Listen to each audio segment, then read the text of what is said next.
Ayan. Guys, can you guys see me? Kung nakikita niyo ako. Ayan. Hey guys. So, welcome to tonight's coaching call. By the way, if you haven't seen it yet, this is week 5. Tama ba? Week 5, month 1, month 2, week 1. Yan. So, just so you know exactly, Now, tawag dito, alam niyo ba what we're gonna be talking about today? Does anyone know?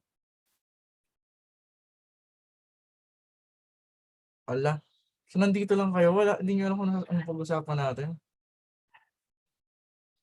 At choosing sa skill. Okay. Okay. All right. Okay. So let's ayan, gets. Okay. So, did you guys watch the the training for this week? Did you guys watch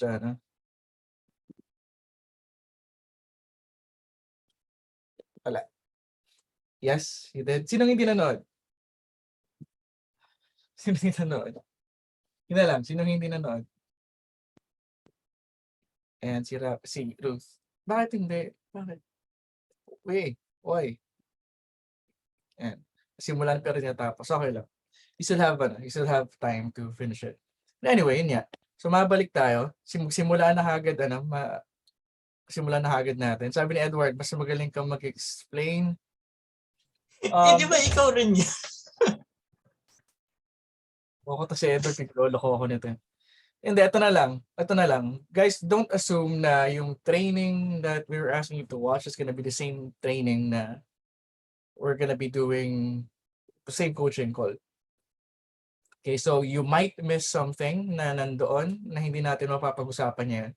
Kasi again, what I'm talking about dito, it's more about the nuances, yung mga hindi nakakagets dun sa original training. Yun yung parang inaano ko dito, sinasagot. And at the same time, this is more on taking action lang. Diba? So, yun. So, ayan, since nandito naman na kayo lahat, ay wow. Ayan, so let me share my screen. So guys, just quickly let me know if nakikita niyo siya. Just a quick one siguro on the chat will do. And oh, by the way, invite niyo yung mga kagrupo niyo to attend this. And okay. So, alam niyo na what this is. Now, again, house rules guys. Have your video open, and I do expect that you guys have your video open. Tingnan ko kung naka-open yung mga video niyo.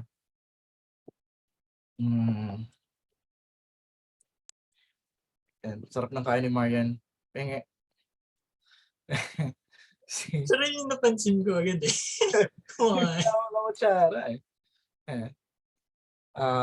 Sino pa nandito? Si Carlin din, hindi namimigay. Hindi ko alam kung bakit. Hindi ko alam nagyaya. Ano yan? Biscuit? Biscuit ba yan? Ayun oh. Parang biscuit yung At eto, sino pa yung mga kumakain dito? Well, nice to see your faces, guys. But again, please open your videos. And para mas maganda usapan. Kasi nakakabagot magsalita dito na mag-isa, hindi ko nakita yung mga mukha niyo.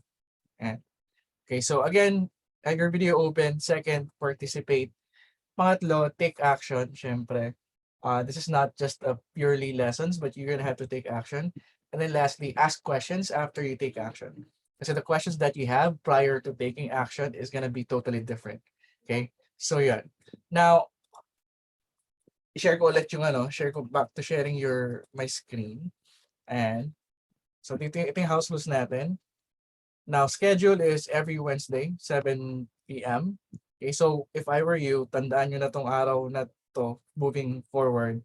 So yung lahat ng Wednesday, 7 p.m. sa calendar nyo, i-mark nyo na para hindi nyo siya nakakalimutan. Right? Now, that's for the schedule. And of course, let's do some quick reviews.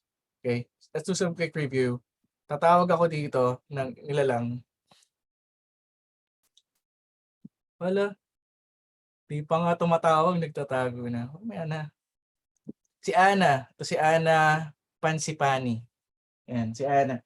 Ana, unmute kita. Ano natutunan mo last time?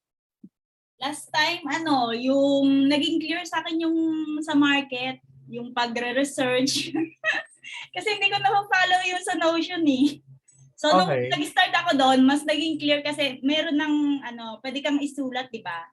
Doon sa na yun. Tapos, automatic yung mga video from, sa tribe natin, nandoon na rin. So, magaling, ang ganda. Okay. Thank you for that. Welcome. Ayun. Galing ka daw, Luis, bro. Thank you, Luis, ha? Wait, tanong ko lang, ano yung parang mahirap sundan dun sa sa Notion? Sa Notion. Hindi, sa Notion, okay lang kasi nandun lahat eh. Yung yung sa pagka kasi yung pag ko, yung sa isa, yung hindi Notion, yung hindi Notion. Wala, lagot. Magpaliwanag ka ngayon. Sige, paliwanag ka. Hindi, yung natin, yung sa tribe natin, di ba? Yung video, yung Oo, yung mga video. Ayun, yun ang ko muna, yung merong bolt, yung mga ganon. Yun muna yung ko, parang naguluhan ako bigla. Tapos, nung ko na yung sa Notion, medyo naging clear na siya kasi may pattern na may step na susundan. Tapos, meron na rin yung mga, na rin doon yung mga link. So, mas clear na siya. Kaya, okay. Nice. Salamat. Thank you, Luis, ha? Sa ginawa mo. Tsaka sa, Grabe ka, Luis, kasi magtanong, tuloy siya, nagpaliwanag tuloy siya bigla. Hindi naman yung gusto Kaya nagpaliwanag. baka meron kasing gap doon na pwedeng ayusin or something. Huwag kang mag-aalaana, ganyan din sa akin si Luis. Ganyan din ba si Luis? Ginaganyan din niya ako, inaaway din niya ako. Ikaw, Luis, ha? Sabihan niya ako, wala pa tayong training dito, ano kapag gumawa ka na? Ganun ako niyan. Ayusin mo yan, ganon? Sabi ko nga, ayusin mo buhay mo. Anyway, sino pa? Si Princess. Tama ba? Pronunciation ko, Princess Lantako. Princess ba?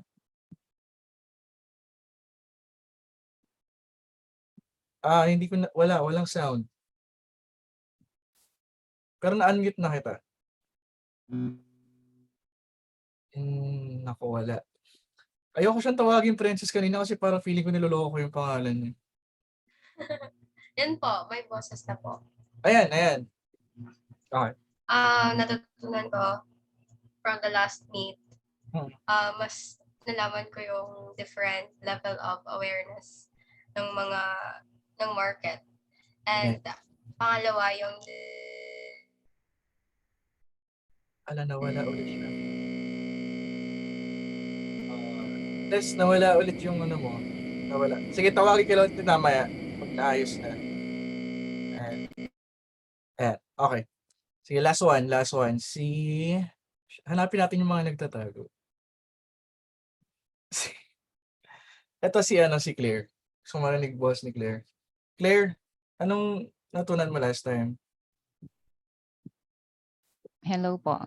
Bali, importante po na malaman natin kung ano yung problem ng market para mas mabigyan natin sila ng solution or matulungan natin yung clients. Okay. So aside from that, anyone wanna add? Baka gusto niyo lang? Taas ng kamay? Wala? Okay na kayo?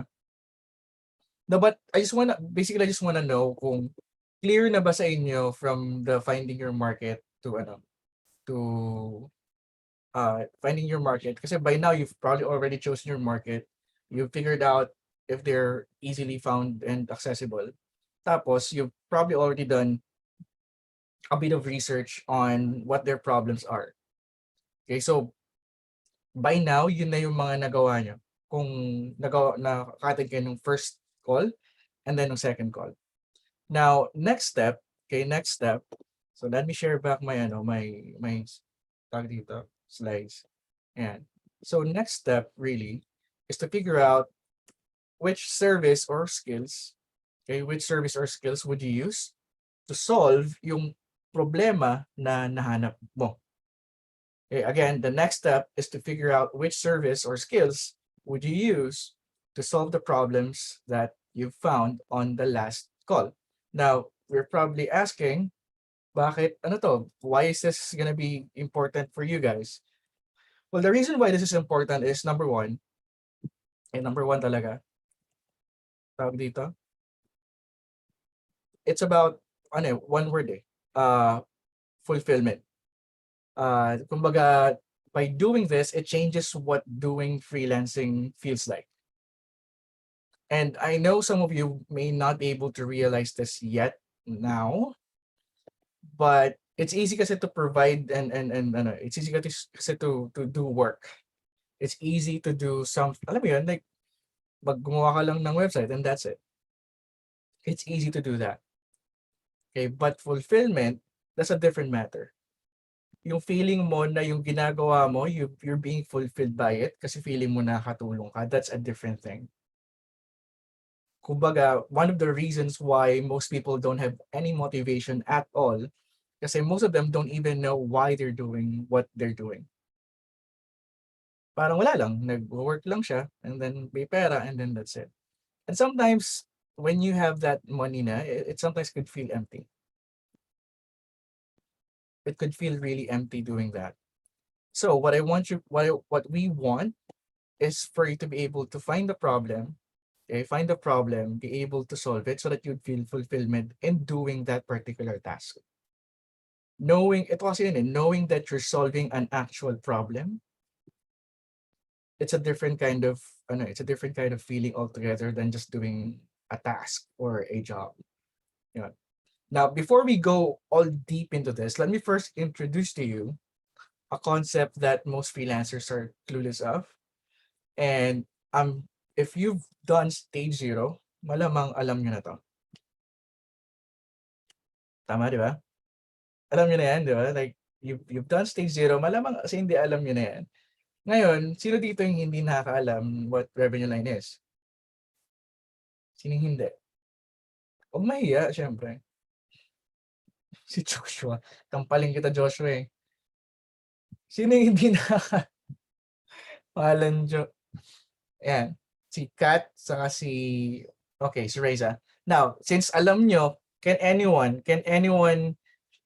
here share? Can anyone here share what revenue line is? Sige nga, sabi nyo, alam nyo eh. Alam nyo ah. Ayan. Parang naman yan, si Raisa, hindi niya alam mo. Si Arsenia, si Mecalaine. So, kawawa naman sila pag di nila nalaman. Tawagin natin si Karen. Yan, si Karen, matagal ko na din ako sa to. Karen Crystal. Hello.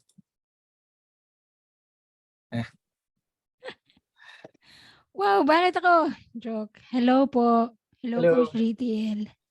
Magandang gabi sa inyo lahat dyan.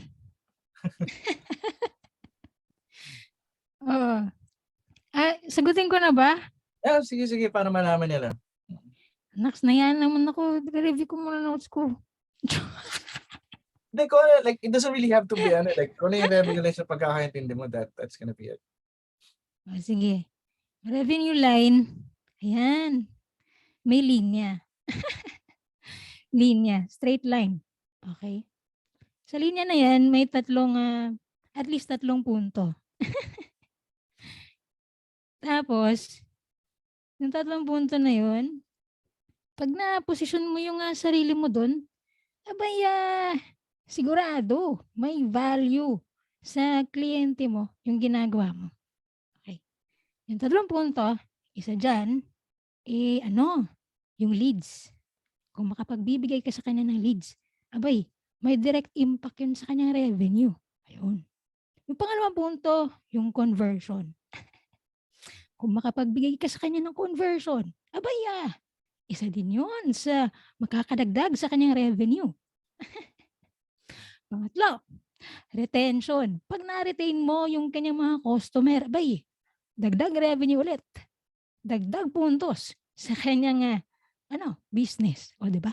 Kapag nadagdagan mo, either yung leads, yung conversion, at saka yung retention, swak na swak. Gustong-gusto ka nung magiging kliyente mo. Yan. Yan Yun. yung revenue line.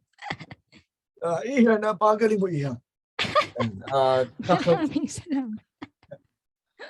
Yan. So, guys, narinig nyo naman yon. But, kumbaga, sa mga bago dito, medyo malilito pa sila ng konti doon. But tama yung sinabi niya. Like, word for word, tama naman sinabi niya. Now, if we're gonna make it things simple lang naman for you guys na medyo bago-bago dito, basically, revenue line is, di ba? Pag may, kumbaga, kapag tinamaan mo yung linyang yon and you could contribute to the revenue, diba? If you could contribute to the revenue, meaning you could, tawag dito, when you say contribute nga pala, what we mean is increasing their revenue or at the very least, lessening their expense. Yun yung ibig sabihin nun.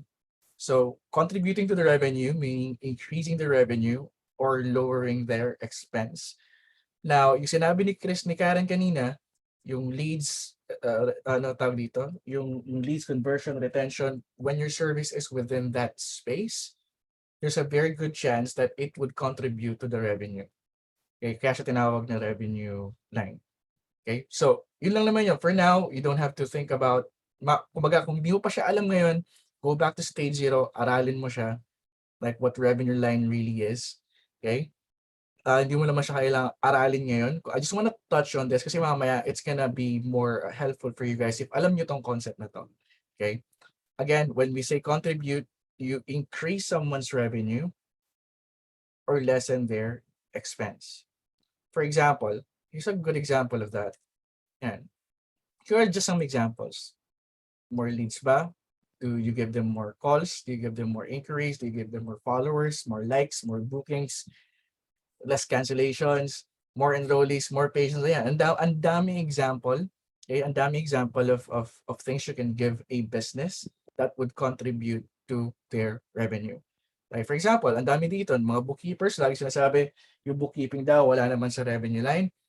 Well, actually, when you're a bookkeeper, mas nasa revenue line ka kasi you have something to do with their cash flow. So, and if you're a bookkeeper, you're not just about keeping tabs on the expense and sa revenue. You're actually helping them have better cash flow, which has something to do with the revenue. Yeah. So those are just some of the examples. Okay.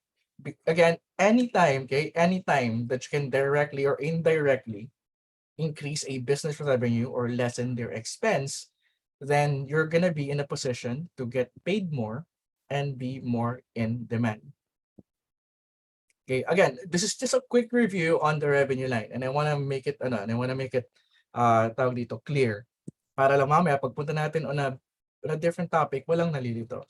Okay? Because again, if you're new or if you haven't done it yet, it's not the heavy technicality ng skill mo or service that clients are paying for. It's the value that you bring to the table.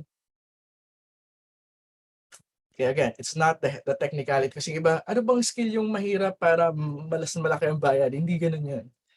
Okay, hindi porket mahirap yung skill mo, mas malaki na yung bayad sa'yo. Hindi ganun yun. So say for example, bigyan ko ng example. Say for example, I'm a coach. Ganun. Or sabi natin, nagbebenta ako ng sabon. Ganun. May kinuha ako social media manager. Ang dami niyang ginawa, wala namang bumili. Or may bumili 3 lang. Yung isa naman, kumuha siya ng influencer. Yung influencer nagsabi lang, "Hi, buy this soap." Kumanon lang, 15 minutes. Sandamukal yung bumili. Sino babayaran mo doon ng di ba? Sa inyo, sa tingin niyo, sino dapat na bayaran doon ng karapat-dapat na fee? Yung social media manager na nagtrabaho ng sabi natin 3 buwan tapos wala namang nagawa? Or yung hi, pero bumili isang katutak? Diba? Di sa influencer kasi that's value that you're giving. It doesn't matter how technical. Ba, nagpakita lang siya ng puwet, ganun. Tapos may bumili na. It doesn't really matter. It doesn't really matter. Kasi again, what the client is paying for is not how hard you work or how technical the thing is that you did.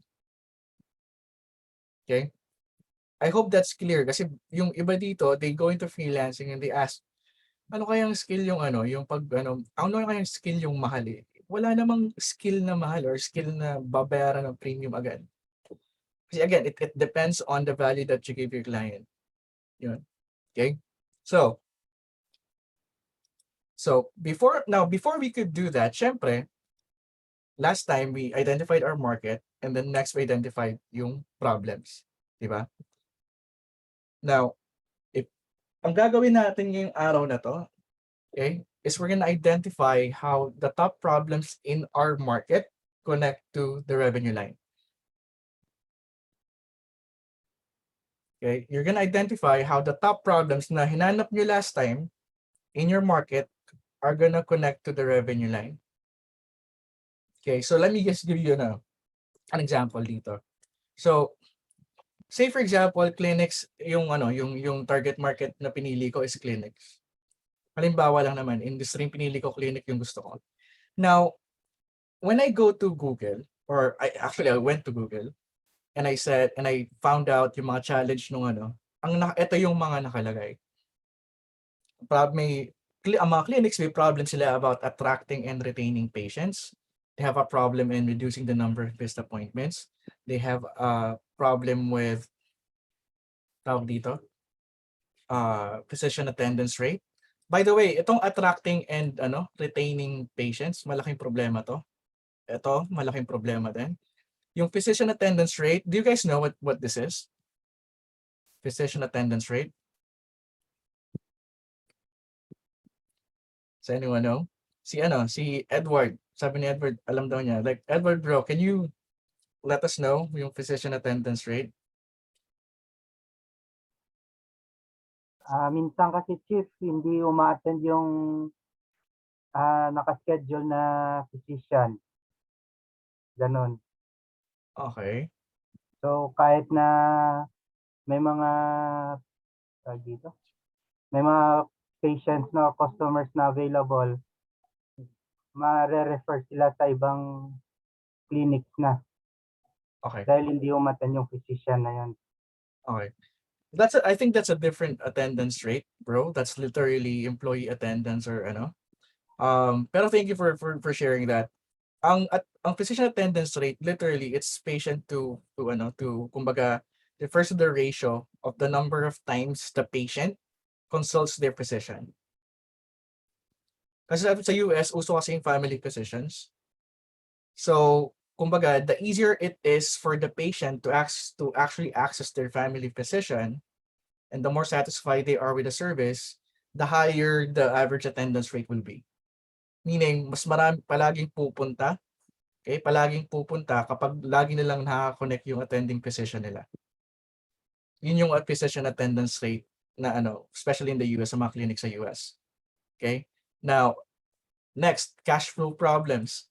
Okay? So, itong karamihan ng clinic maraming cash flow problems. Pag-usapan natin yan mamaya. Another problem, administrative workload.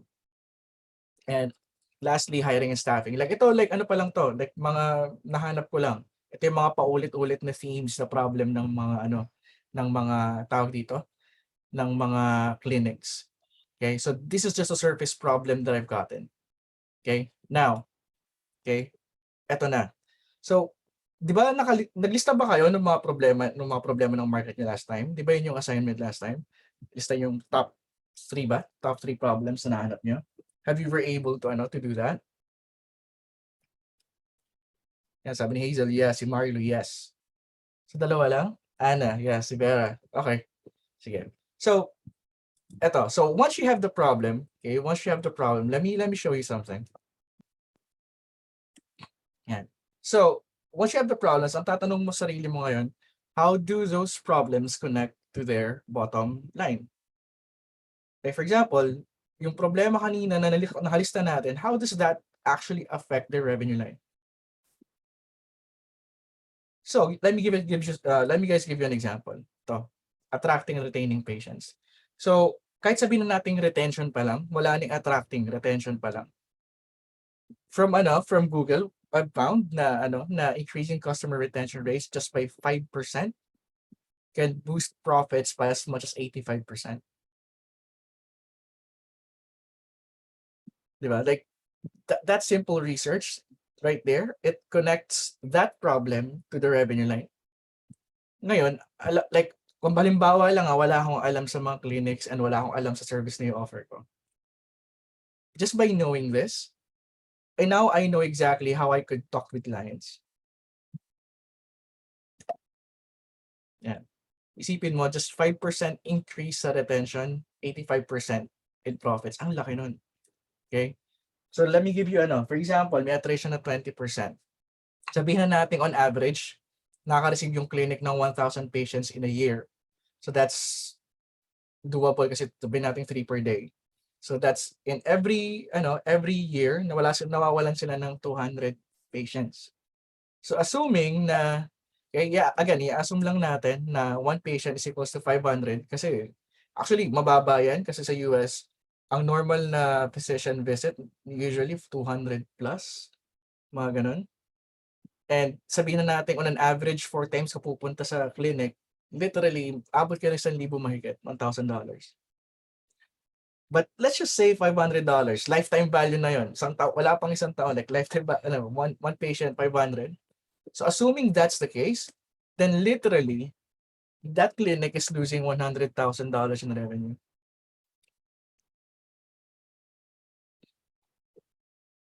Now, if you're a client and I'm talking to you, tapos ito yung gawain ko, ito yung problemang sinosolve ko, I could easily tell you this and sabihin ko that assuming na we can save you at least sabihin natin 2 patients in a or at least 1 patient a day, pwede mo silang mabigyan ng 550,000 na revenue additional. So it's not really hard. Again, it's not really gonna be that hard to charge for premium if you know, ikaw mismo, you know exactly the value that you're bringing to the table. Yan. Are you guys getting this so far? Yung I'm just giving you an example. So halimbawa, yung kanina rin, di ba? Kanina, that's yan. Ito isang problem nila, malaki din to. Reducing, right now, ang average rate of missed appointments is, actually hindi lang 10%, 16. If I'm not mistaken, it's 16. Yung average ng kumbaga, there was a study done, 16% that missed their first appointment. And this appointment was like 7 to 9 days from the moment na mag-book sila ng visit. So ang laki nun. 'Di ba? 16% nawawala sa'yo. And that's, kumbaga ito yung 10% na conservative, that's $140,000 in lost revenue annually. So sabihin na natin na mabigay mo lang sa kanila dyan is 3%, ganun. Or 10%. 10% nung 10%, ganun. Di ba? That's an additional 14,000 na napunta sa pulsa nila. And a lot of people, di ba? A lot of you, most of you, sinabi nyo, yun like missed appointments.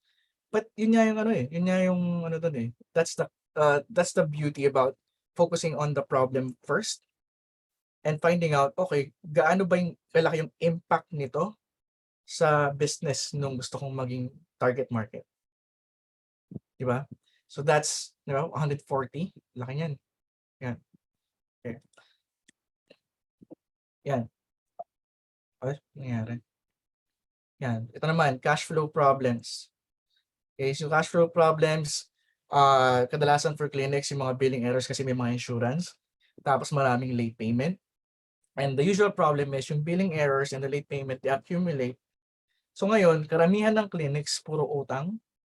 And they can't meet payroll, they can't purchase supplies. And most of the time, lalo na COVID, they're hanging by a thread to stay operational. So, if you could help them, na maayos yung mga billing errors and maiwasan yung late payments, magagawan mo ng paraan yung late payments, they're gonna have more budget leads to more marketing leads to more patients, and more patients equals to more revenue.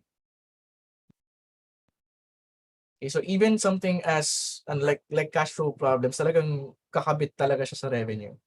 Here's another example. Okay? Ito pa pala, another, like more budget, more staff, more patients, more revenue. Pwede rin ganyan. Here's another one. Administrative workload. So, when I was trying to research about this, I found out na yung repetitive task nga causes staff dissatisfaction, and hiring more than you should isn't really ideal. Kumbaga, ang dami mong staff, wala namang masyadong ginagawa, or kung may ginagawa man sila, it's just busy work. Yun. So this is also a problem for clinics. Now, for hiring and staffing naman, employee turnover can cost about 15,000 per employee. So meaning, kada may magre-resign na employee sa clinic, na skilled, na skilled. Hindi naman yung janitor, tapos biglang, hindi, yung skilled, yung tinrain mo talaga. Okay? It could cost about 15,000 per employee. Para lang to sa mga nag-average ng 45,000 per month na income na employee. So kung mas mataas pa dyan, malamang yung 15,000 na yan, hindi lang yan $15,000. Okay? So kumbaga, for most companies, this is 5% of their annual operating budget. 5% of their annual operating budget, malaki yun. Kasi di ba syempre, halimbawa, company, hiner ka, mag-budget ng ano ba yung babayaran nila? Background check, drug test, screening, plus other cost pa to actually hire you, di ba? And that costs time and money to train an employee. So just because some nag-resign, wala nang gastos yun. Actually, gastos yun. So isipin mo na lang to, if you could tell a client and say, ano mo yan, babawasan mo lang, kahit isa lang per month, yung turnover ng employee nila. Or kahit isa lang per year. Di ba? You literally just save them $15,000. But other people don't know this. So, and most people then don't, for example, yung ibang gagawa ng service that's about hiring and staffing, they don't know exactly how much value they're giving to the client. Kaya nahihirapan silang mag-charge ng premium. Hindi nga nila alam na yung employee turnover cost is $15,000. Paano pa sila makapaningil ng premium? Pag sinabi, ba't ang mahal naman ito? Wala kang masabi. Kasi hindi mo alam how the problem you're solving, okay? Hindi mo alam how the problem you're solving connects to the revenue line. Is this making sense, guys? Yung sinasabi, like, again, kung mapapansin nyo, I just got yung problem. Okay? I just got yung problem. Nilista ko lang siya. And ang next question ko was, how do these problems connect to their bottom line? Like, how do these problems either increase their revenue or, or decrease their revenue, mga ganun. So once ang gagawin ko lang, pipili lang ako ng isang problem, tapos sabihin, like, alamin ko lang, okay, so, itong retaining patients, ano yung impact niya sa revenue ng isang business? If you can find that out, it's gonna be easier for you to justify the price for your service.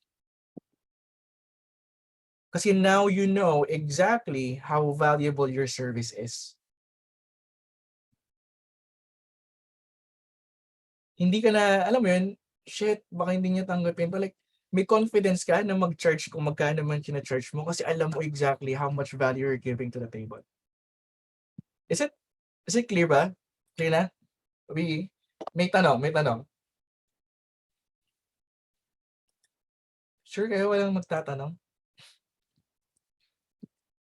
Clear daw. Okay. So, let's go to like a quick 10-minute activity. Okay, quick 10-minute activity. So, ang mangyayari lang guys, ganito. Before we go identifying a skill, what I'd love for you to do is look at the market problems that's on your list right now. Okay, look for it. Yung mga list yung problems. And look at it like the way we looked at the problems just now. Okay, look at it the way we looked at the problems just now. Like, lista ko lang yung problem and then I connected it on how much impact it has on the business. Okay, so I'm gonna give you guys 10 minutes for the activity. Bro, Luis, bro, kung may timer ka. Sabi ni Judy, where do we get the numbers? Judy, there's always an average number sa Google. You can find that out muna doon habang wala ka pang kausap na client. But what's important is that you actually know, at the very least, on average. Di ba? On average lang. Yun lang naman kunin mo for now eh. Like, alamin mo lang yung average. You can look for it sa tawag dito sa Google. Yun. Just get the average muna just for you to know na ganito pala kalaki yung pwede kong maibigay sa client. Yan. Sabi ni Joe Mark, if you're new to the field, how do you value your number to us? Same answer that I gave to Judy. Okay, search sa Google. Like, tawag dito, alam mo may mga search term naman eh. For example, pwede mong halimbawa, problem is retention. Lagay mo doon, average retention for kung ano industry man. Yun. There's always gonna be an average sa Google. Yan. Meron pa bang tanong? Meron pa ba nagtatanong dito? Sabi ni Momo Bobo. Sino ba si Momo Bobo? Hala, Reddit din. Marami daw magandang info. Yan. Okay. Again, right now you don't need to get the numbers.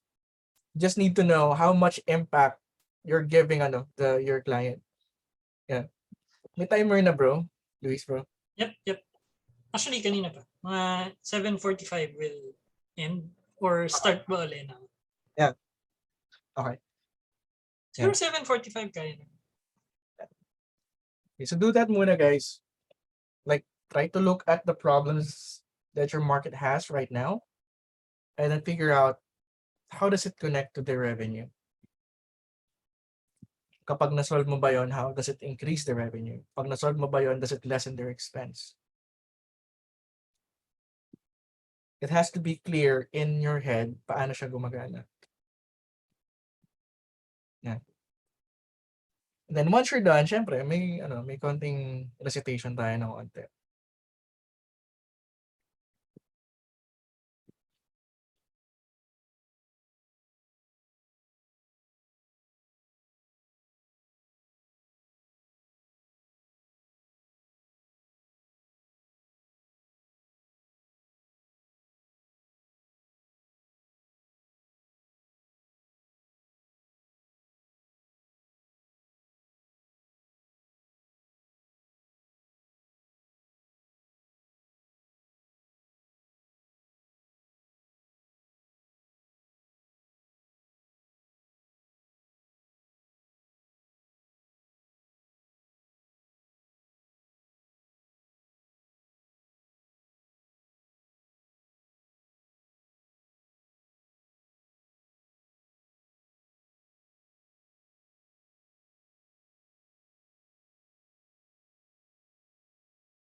Okay, last 5 minutes.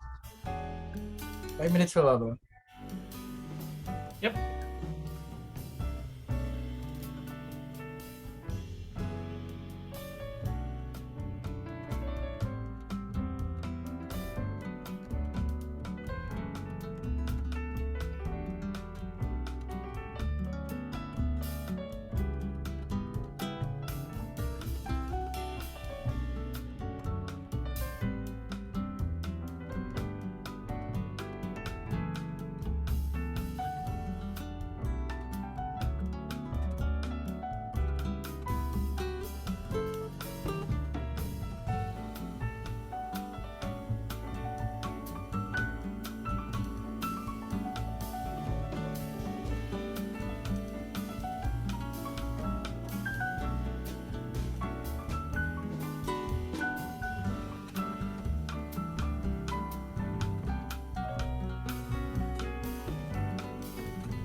Pirated yung ano mo, pre.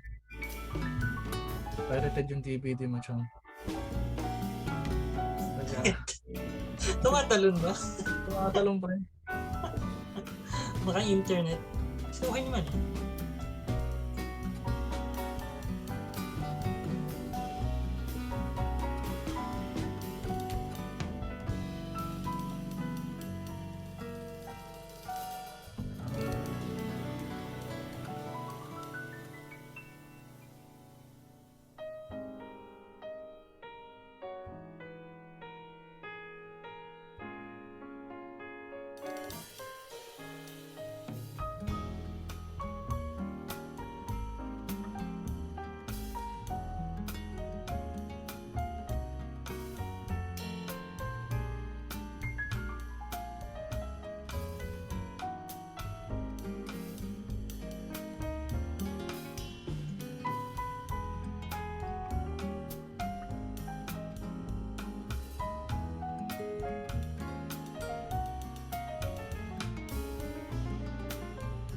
May nagtatanong dito kung burn city daw yung ano. Oo, mukhang pinaburn lang ni ano sa ano yan, sa Divisoria.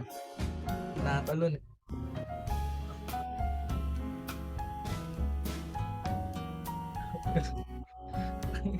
Mixtape. Napapagalataan yung ano mo, may yung edad mo. Mixtape. Nagbigay ka pa dati may ng mixtape sa jowa mo? Nagbigay ka ba dati? Tapos yung ano, yung title ng mixtape, pinagsamang pangalan mo sa kanang jowa mo.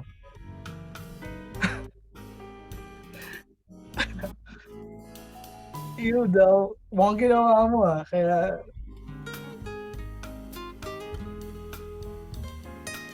Multiplex. Para sa akin, bata ka kapag hindi mo pa naranasang mag-rewind ng tape gamit ang ballpen.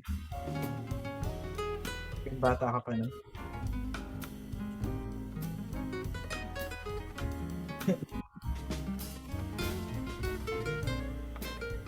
Ayan. Okay. Tama pa bro, last 2 minutes. Yes. Okay, last 2 minutes.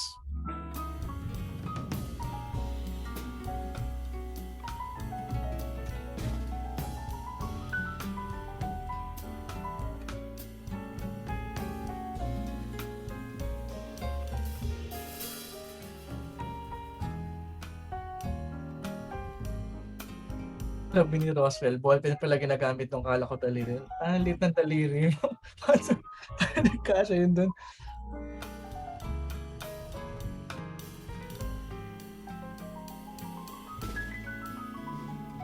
Dami na rin yung lapis gamit ko. Ayan yung lapis mo na puro kagat.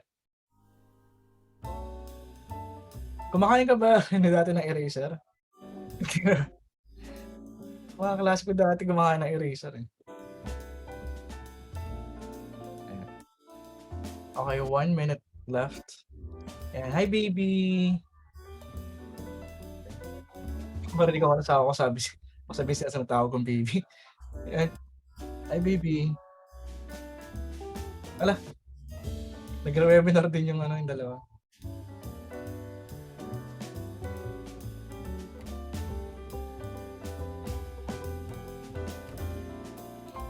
Okay, it's already 7:45.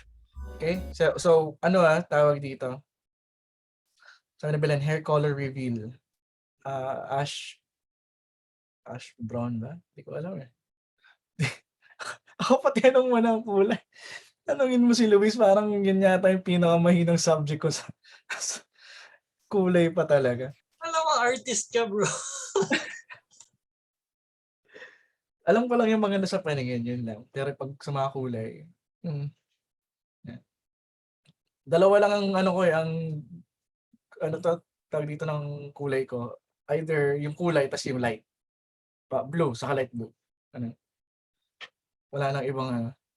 And okay, so let's get started. So, tatawagin ko kayo isa't isa. Tatawagin ko mga 3 or 4.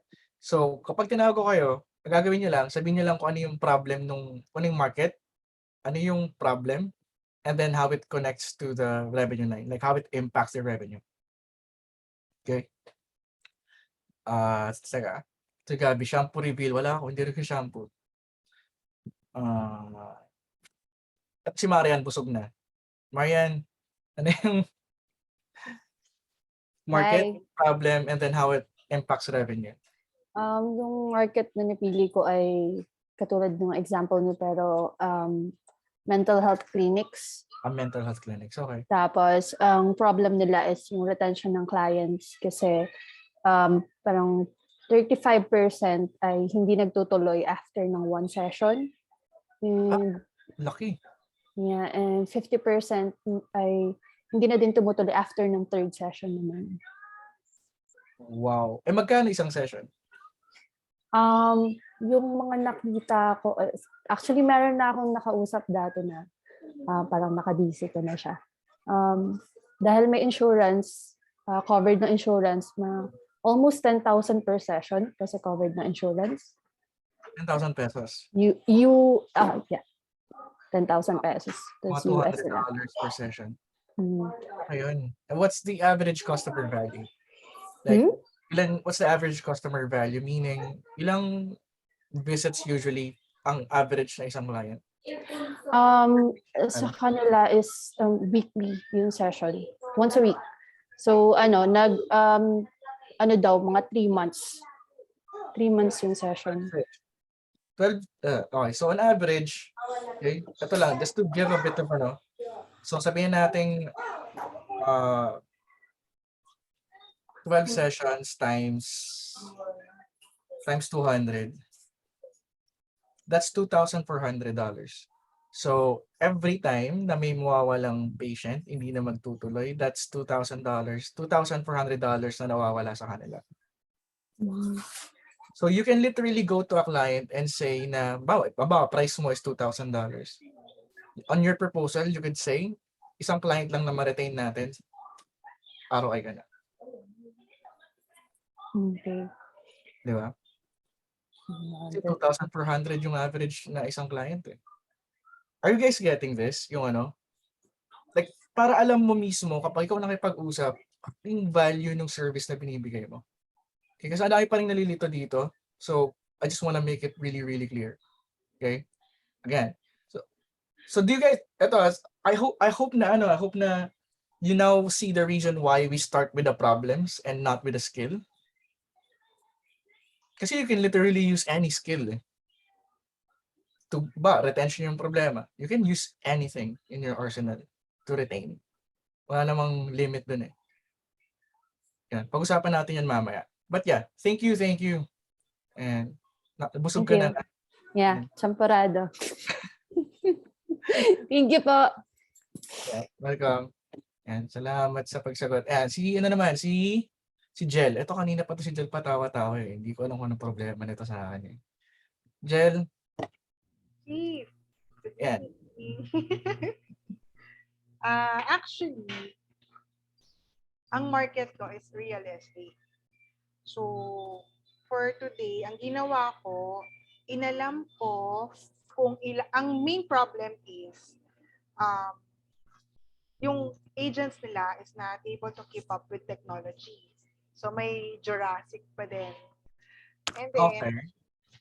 And then, so based on the average, 77% sa isang broker company, 77% yung agents na capable or knowledgeable to use social media as presence.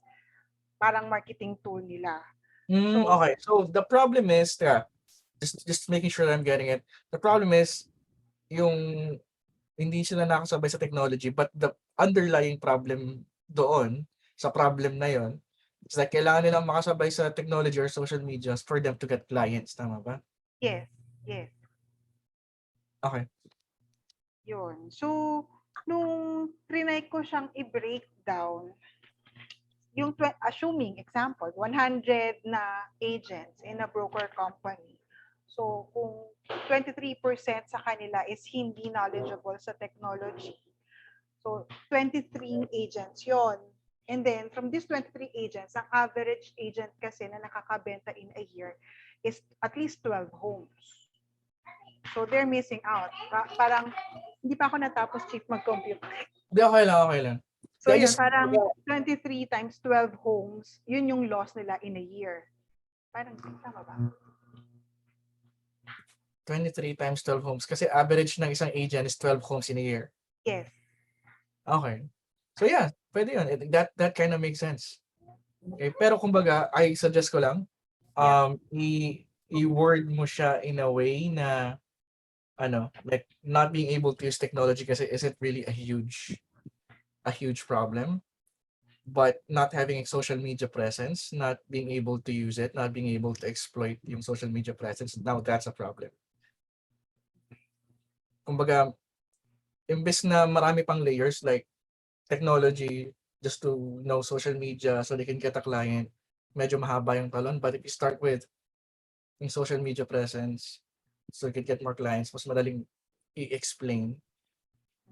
Like for example, you can say na out of 100, kasi ito, out of 100 na agents mo, 23 of them don't know how to exploit yung social media presence nila. And assuming that one agent can get you 12 homes in a year, you're literally losing 23 times 12 sales under your team simply because they don't know how to use social media. Magkano yun? Billion yata yun.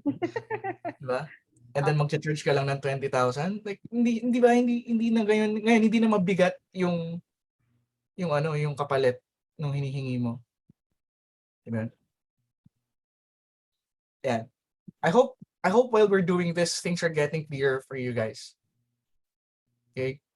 Yan. Panghuli, sino gusto mag-volunteer? Salamat, Jel. Sino gusto mag-volunteer?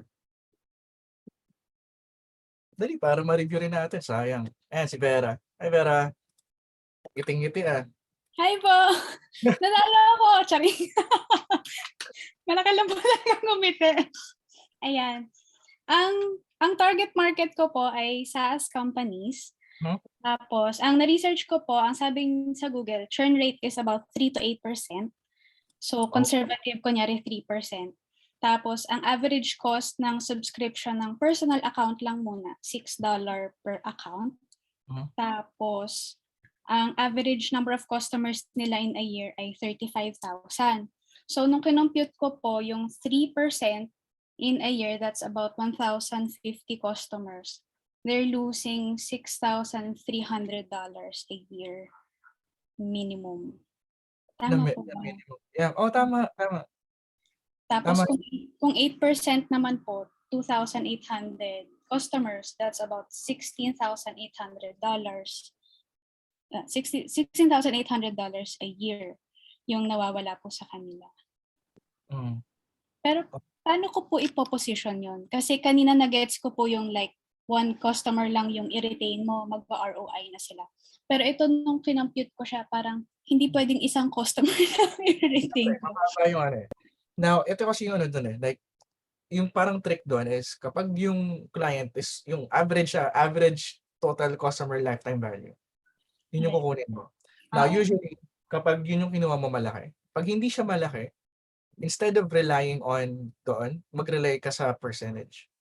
So sa proposal mo, you can say na assuming we can only save you 2% of people retaining, ito yung makuha mo. Okay. Ngayon, mas malaking amount na siya, kasi hindi na per member, like tulad kanina, di ba? Opo. Patient yung ginamit kong patayan to make it sound small. Di ba? Assuming na 1,000 isang patient lang masave natin, solve ka na. But kung hindi naman yung kalaki yung customer lifetime value or average customer value, mag-rely ka naman sa percentage. Okay. Kasi kahit 1% lang ng 1,000, marami. Opo. Okay. So assuming we can save you 1% of this, ito yung Guys, is this making sense? And thank you, Vera. Thank you po. Okay. So, ito lang tanong ko. Is it making sense now why we started with the problem? Or magulo pa rin? Ayun. Yes daw. Again, guys, pag kung hindi mo talaga na ano, kung hindi mo talaga gets, huwag kang magpanggap. Okay lang 'yun. Okay? Huwag kang magpanggap. Sabi ni Judy, nakakalito lang i-relate yung numbers. But yeah, pag once you've done the research, it's gonna make sense for you. It's gonna make sense. Ayan. Okay. So going back, eto, magkakaroon tayo ng group activity. And when I say group activity, okay, ito yung gagawin natin. Let's take this problem for example. So sabihin natin na ito yung gusto kong problem na isolve para sa mga clinics. Sabihin natin gusto kong isolve yung number of missed appointments. Gusto ko siyang i-reduce kasi na right now clinics are losing 140,000 annually. Okay? So tapos sabihin natin I'm newbie to freelancing. I have zero fucking skills. I have no idea what skills are out there. Okay? But I want to focus on this problem. Yan ang gusto kong isolve. Ngayon, what I'd love for you guys to do is go to Google right now and then type nyo lang ways to reduce missed appointments. Ways to reduce missed appointments. Yan. Sabi ni Ellen, guys, nga pala, lagay nyo lang sa comment, lalagay natin dito. Auto reminder. Yan. Ano pa ba? Waitlist.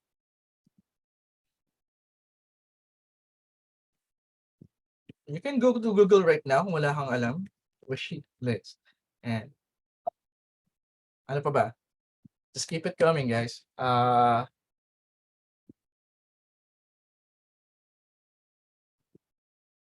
Dito.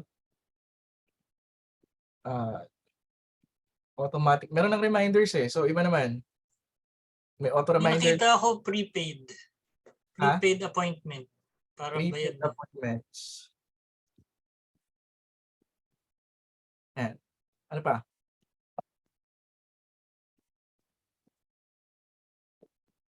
Ano yung written policy? How does it stop you from, ano? Ayun, yung pay before booking, prepaid appointment na siya. Show appreciation. Ayan, show appreciation para sa mga pumupunta. Ano pa ba? Again, this is something, ano lang to, example lang to, halimbawa wala akong alam sa service na yung ibibigay ko. Ayan. Ano pa ba? Reduce wait times, pwede rin. Reduce wait times. Ayan. Ano pa ba? Scheduled emails, ando na yan sa auto reminders. Ano pa ba? Ano yung written policy? Like, how does a written policy, can anyone explain this to me? How does a written policy reduce the missed appointments? Tingnan natin.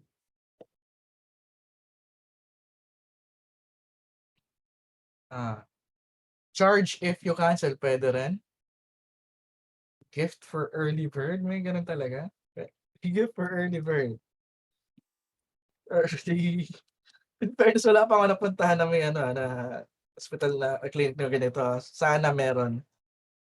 Talaga ako ng maaga. Penalty, cancellation, pwede rin. Ano pa ba? No show fee, yun, parang parehas din. Follow-up call, ando na yan sa mga auto reminders. Pwede rin, siguro natin follow-up. Yan. Okay.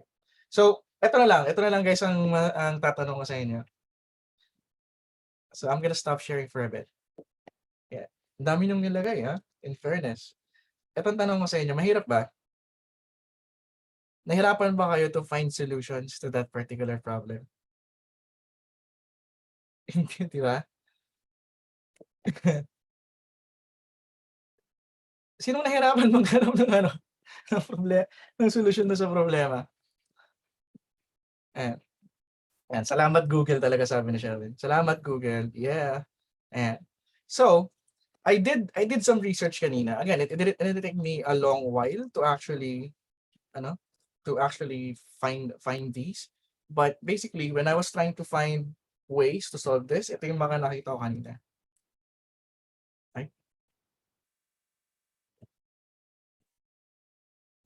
Nasaan na? Hindi ko mahanap.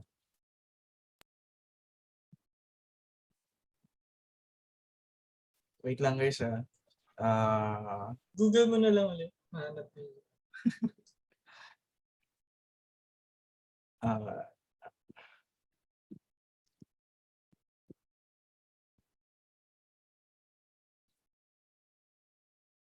ah, okay. Sige na nga. And, ito na lang. Ito na lang. Ito. Let's do another one. Okay, let's do another one. Ito naman. Say for example, ito naman yung problema ang gusto kong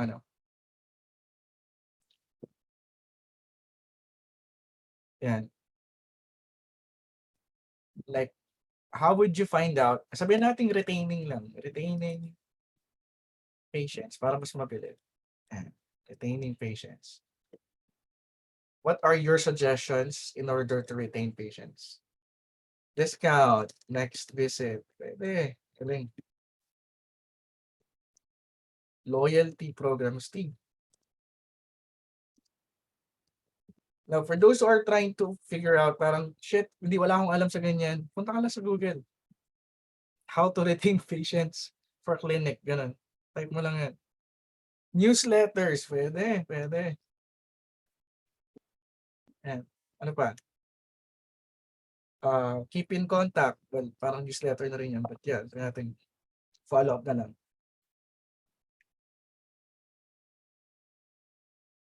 Yan. Ano pa? Pagamot na pay later. Pwede na, communication, follow up, parang newsletter na rin yun. Ano pa ba? Annual membership. Oh, hindi ko naisip yun. Pwede rin na. Annual. Okay. Last na lang. Reach out when visits are overdue. Paano yun? Nag-schedule na sila and then mag-reach out. Freebies. Ayun, improve patient experience. Okay, so again, I'm just showing you guys what could, halimbawa, ito yung gusto kong isolve, pupunta lang ako sa Google and I'm just gonna ask Google, paano ba to masasolve? Now, if you're gonna take a look, simple lang naman simple lang naman yung mga nakalagay dito. There's a very good chance na tulad nito, discounted visit. Diba? If you're a freelancer, pwede kang maging consultant sa kanya and then sabihin mo lang, ito yung gagawin nating discount for the next visit. Pwede mo silang gawa ng loyalty program. Pwede mo silang gawa ng newsletters. Ngayon, paano kung ang problema nila is loyalty program, hindi ka marunong gumawa. Anong gagawin mo?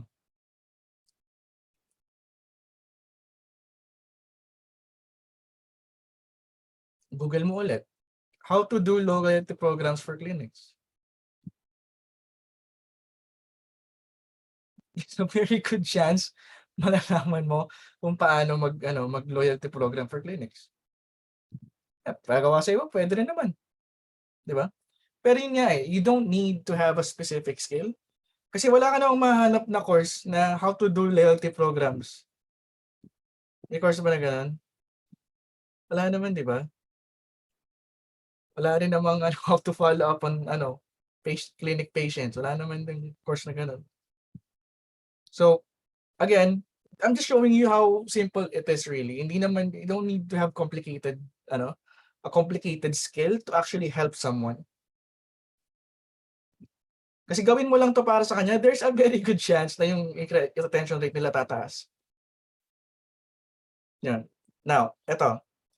Okay, so ginawa natin yung exercise na yan. Now, kumbaga, ang gagawin ko lang, eto kanina I did something, nag-Google ako how to retain more patients clinic. And obviously, ang dami kong nahanap. Okay? Kumbaga, if I want to retain patients, I could simply follow this list. Yan. May list na ako on how to retain patients. Again, I don't need to know all of them. I just need to know several of them and then do it for clients. Okay? Now, yung iba naman, syempre, tatakalik yun lang yun. Pwede na akong mag ano ng service, di ba? Again, these are just 2 articles. Yung listahan na yan, 2 articles lang yan. So, iba naman magreklamo. Syempre, John, wala akong skills. How exactly am I gonna help my client?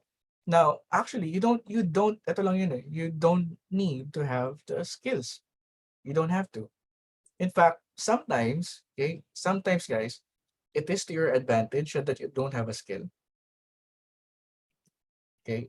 Sometimes it is to your advantage that you don't have a skill. Okay? Let me just show you an example. So I'm going to go back to the problem, reduce missed number of appointments. Now, kanina, nag-Google ako. Kanina to, I tried Googling on solutions on how to reduce number of missed appointments. And I found these. Keep accurate records of patient contact information. Allow prepaid appointments. Make it easy for patients to blah, blah, blah. Get appointment, automated reminders. And then, ito pa. So all in all, nakakuha ko ng 12 yata or 15. 15 ways so I can help clinics reduce the number of missed appointments. Okay, now, okay, guys, and I want you to listen in on this. So say for example, kino-close na kita ngayon sa call. Okay. So sabihin ko like, tinanong ko siya, like, do you have any questions? Blah, blah, blah. No, I'm great. I'm good. And okay. Now this sounds exactly like the kind of thing that we can help you with. As you already know, one of the things that I do best for clinics is to reduce their number of missed appointments. Would you like to know what that looks like? Siyempre sasagot siya, well, yeah, cool. Okay, so Luis, I'll tell you what we can do to help you. Then if you have any questions, just write them down so we can, so we can circle back when we're done. Is that cool, Luis, bro? Yeah, go ahead. Okay, so once we start working together, here's what the plan would look like. Okay, once we start working together, here's what the plan would look like. The first phase is to keep accurate. We're going to keep accurate records of your patients. Studies kasi frequently unable to blah, blah, blah. This will help us identify patients who are at risk of not showing. The strongest predictor of a no-show is having missed 1 or more appointments. Yeah. Restricting appointment scheduling to the same day. So meaning anyone who's missed an appointment for the past 6 months, they will be restricted appointment to the same day or only 1 day ahead for chronic no-showers. So that's the first thing that we're gonna do. Do you have any questions, man? Whoa, he way over delivered. Yan pa lang naman, like first Bilis phase, yun. like first phase lang yan. Now, where exactly did I get that? Dito. Now, once we're done with the second phase, we're gonna make it easy for your patients to actually give you a visit. You'd be surprised to find out some clinics don't even have a phone number.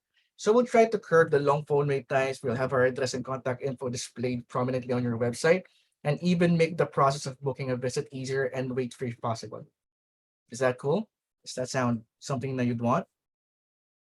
Yep. Nice. Now, saan ko nakuha yan? Dito.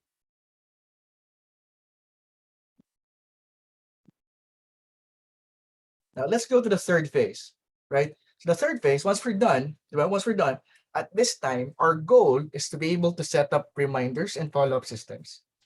Okay, to better reduce missed appointments, this may include, so number one, we're gonna get appointment into your patient calendars, automatic na, automated reminders and multiple reminders and follow-up mediums. We're gonna use email, messaging, phone, ewan ko kung gusto mo mag-phone pa. And then also for missed appointments, we're gonna follow up. Then we're gonna say, sorry, you missed you and whatever. By this time, you'll probably already see some increase in your appointment attendance. Do you have any questions so far? None. Okay, so that's the third phase. Next is the fourth phase. Our fourth phase will be focusing on acknowledging patients who do show up. Okay, who do show up. Doing this will keep them showing up for scheduled appointments and arriving on time. It helps to build patient loyalty by showing patients that their time and cooperation are appreciated. Is that okay with you? Like, do you have any questions on the fourth phase? I never thought about it that way. I never thought it. I never thought it that way, right? Now, where did that come from? Dito. Yun. Kino-close out ko naman siya. Di ba? Next. Last but not the least, on our fifth phase, we will then create systems to maximize missed appointments, like having standby list empty, blah, blah, blah. Prepaid appointments and using a real-time check-in system so we have time to react to missed appointments. The reason why we're, kasi di ba, usually kasi ito, explain ko lang yung real-time check-in. Sometimes, malalaman lang na hindi a-attend ng 3 o'clock yung appointment, malaman lang na hindi a-attend 3 o'clock na. So that's already too late. Diba? When in fact, yung missed appointment na yon pwedeng ibigay sa iba na nandun walk-in. Yan. Now, where did that come from? Ayan, dun. Standby list, time check-ins, etc. Now again, may alam ba ako sa clinics? Wala. May alam ba ako sa missed appointments? Wala rin. Pero, I know I can figure it out. I know I can figure it out. Hindi ko na kailangan bumili ng course to actually figure this out. Di ba? Sabihin ko lang ba, provide printed copy. Doon sa plan namin, utusan ko lang siyang mag-print ng copy ng appointment time.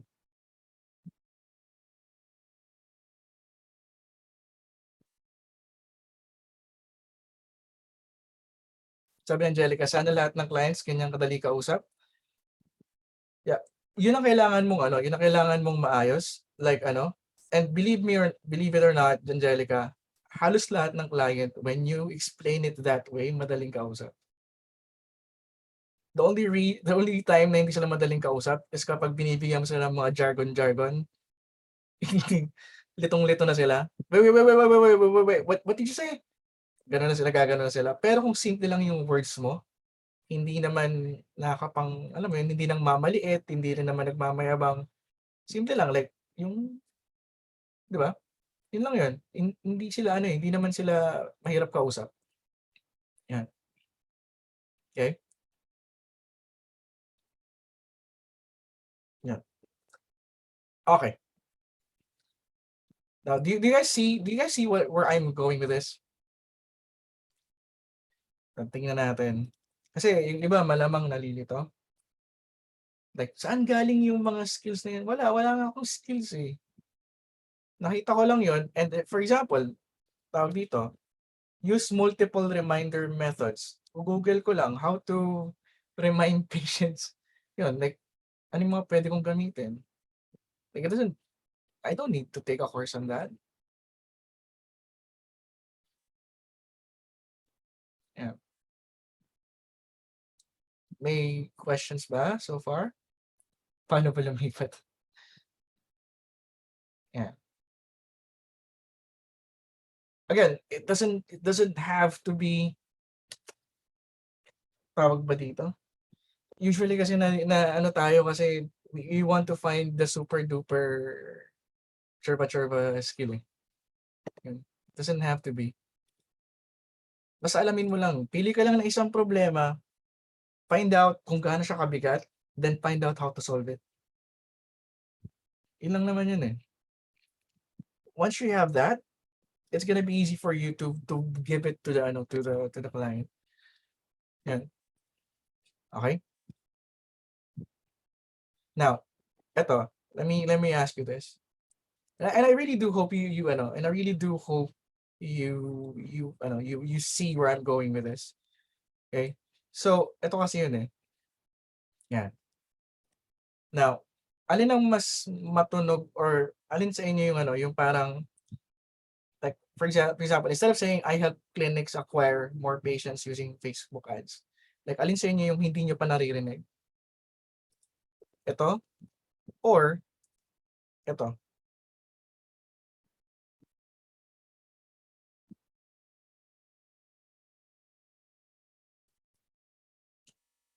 Yung pangalawa, di ba? Malamang hindi mo pa narinig yan.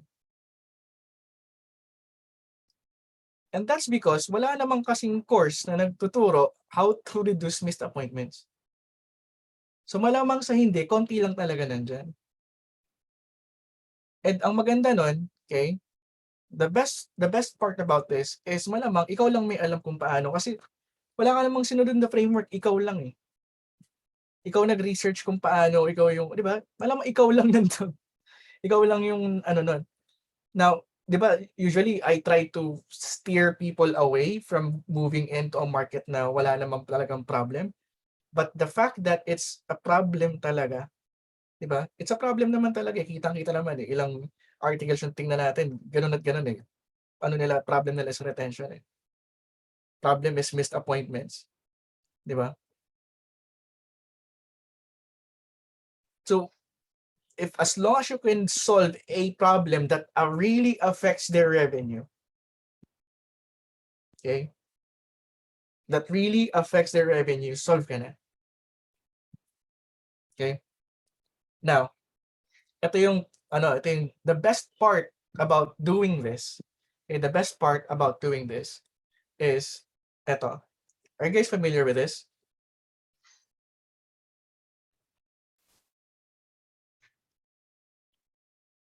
Are you familiar with that?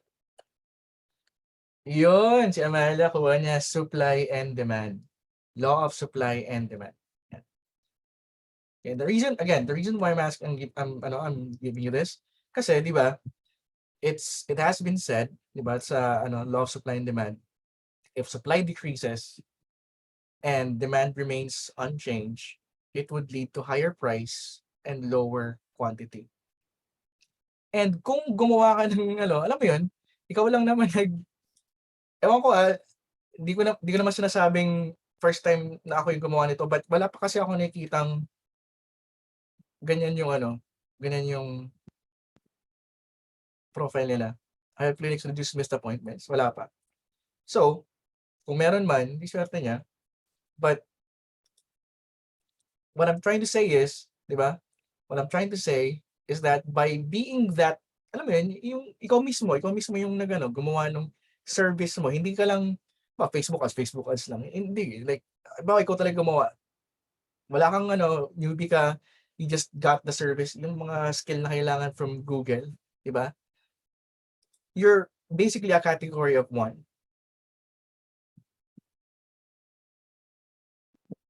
And when that happens, ikaw lang ang talagang nandun, you have virtually no competition.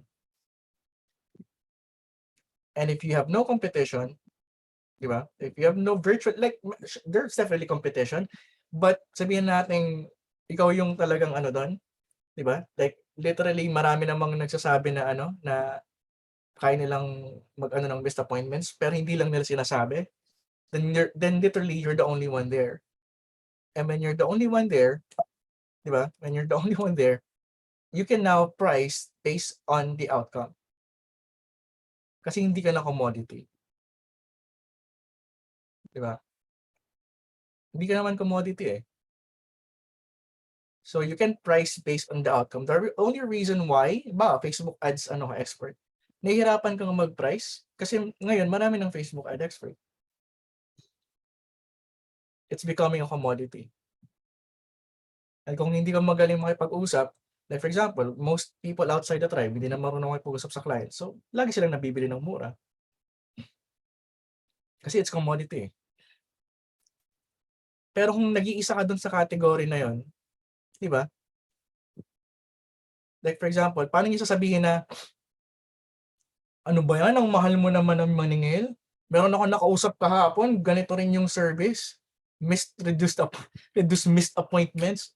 Alam mo yun, wala naman silang hindi ka nalang may kukumpara sa iba kasi wala namang iba. Now, I'm not saying na dapat wala kang katulad. I'm just saying na if you do it this way, if you're focused on the problem and not on the skill, it would be easier for you to position your service. Yun lang naman yun. Kumbaga, depending on what you're solving, that's where you position yourself, hindi sa skill na meron ka. Diba? So your goal is to identify a problem, okay? Choose a problem that you're gonna solve, then identify the skill or the skills or service that are needed to solve it. Okay. Sabi ni Sabi ni June, no more skill hoarding. Okay, bro, okay lang mang-hoard ng skill. Walang problema. In fact, lagi ko naririnig to eh. Lagi sila sabi sa akin, ang hirap mag-focus lang sa isang skill kasi ang dami kong skill. Sino to? Sino yung ganito? Ang dami kong skill. Yan. Totoo naman eh. Mahirap mag-focus sa isang skill dahil ang dami niyang skill. Now, if yun talaga yung reklamo, okay, if yun talaga yung reklamo, it only tells me one thing, na they haven't yet grasped this concept yet. Kasi, if you know this concept, then you already know that it's not the skill that has to be specific. It's the outcome. Di ba? One problem, I could care less kung sang katerbang skills yung gamitin mo to solve it. Okay? You don't have to solve you don't have to, pwede gumamit ka lang ng 2 skill, 3, 5, or tulad kanina, 12 yung gusto kong gawin. Pwede rin. Doesn't really matter. So long as I'm just solving one particular problem. Ang problema kasi, marami ng skill, marami pang sinosolve. Doon nagkakaproblema. Doon na tayo nagkakaproblema. Halimbawa, ito yung offer mo. I help YouTube vloggers get more subscribers and views on their YouTube channel. That's just one outcome. Di ba? You're just giving them subscribers and views. Technically, parehas lang yun. So that's one outcome. Ngayon, I don't care if you do YouTube ads, if you do email marketing, if you do social media, if you do flyers, if you do if you do all of the above. If you can make this happen, by doing all of the above, then do it. Wala namang pipigil sa'yo. Pero, kung gusto mo mag-YouTube ads, tapos email marketing, pero for ibang outcome naman, tapos Facebook ads for ibang outcome na naman, and then, alam mo yun, iba't ibang outcome yung gusto mong mangyari, kaya ka nag-multi-skill, hindi it's never gonna work. So it doesn't matter how many skills you have. In fact, advantage mo yun dahil marami kang skill. Diba? So kung course order ka, congrats, ang dami mong pwedeng gamitin. But the goal is to just solve one problem. Yun lang yun. Okay. Are we clear ba? Clear ba tayo doon? Ayan. Yan. Diba? Ayun. Again, it doesn't matter. It doesn't matter. The only thing that matters is the outcome they're looking for. How you do it, tulad ng sinabi ko kanina, pakita mo pet mo, bigla sila nagka-subscriber, okay lang yan. How you do it doesn't matter. Okay? Hindi naman yun ang binabayaran eh. How do you do it is totally up to you. Kung gusto mong double whammy, puwet sa puwet ng bata sa harap, pwede rin. Sige, pakita mo. Walang problema doon. Again, how many ways you try to solve the problem, it doesn't really matter. What matters is isa lang yung outcome na solve mo. Hindi yung ang dami mo ang skill, ang dami mo namang outcome na binibigay. Doon ka na overwhelmed. Yun. Okay? So, again, you can use all the skills that you have to deliver a specific outcome. Yan. Or is it making sense so far? Okay. So I'm gonna give you guys siguro mga 5 or 10 minutes tayo, bro. Okay, I'm gonna open the floor for questions kasi medyo parang iba nagulat, nagitla. Guys, raise your hand kung gusto nyo magtanong.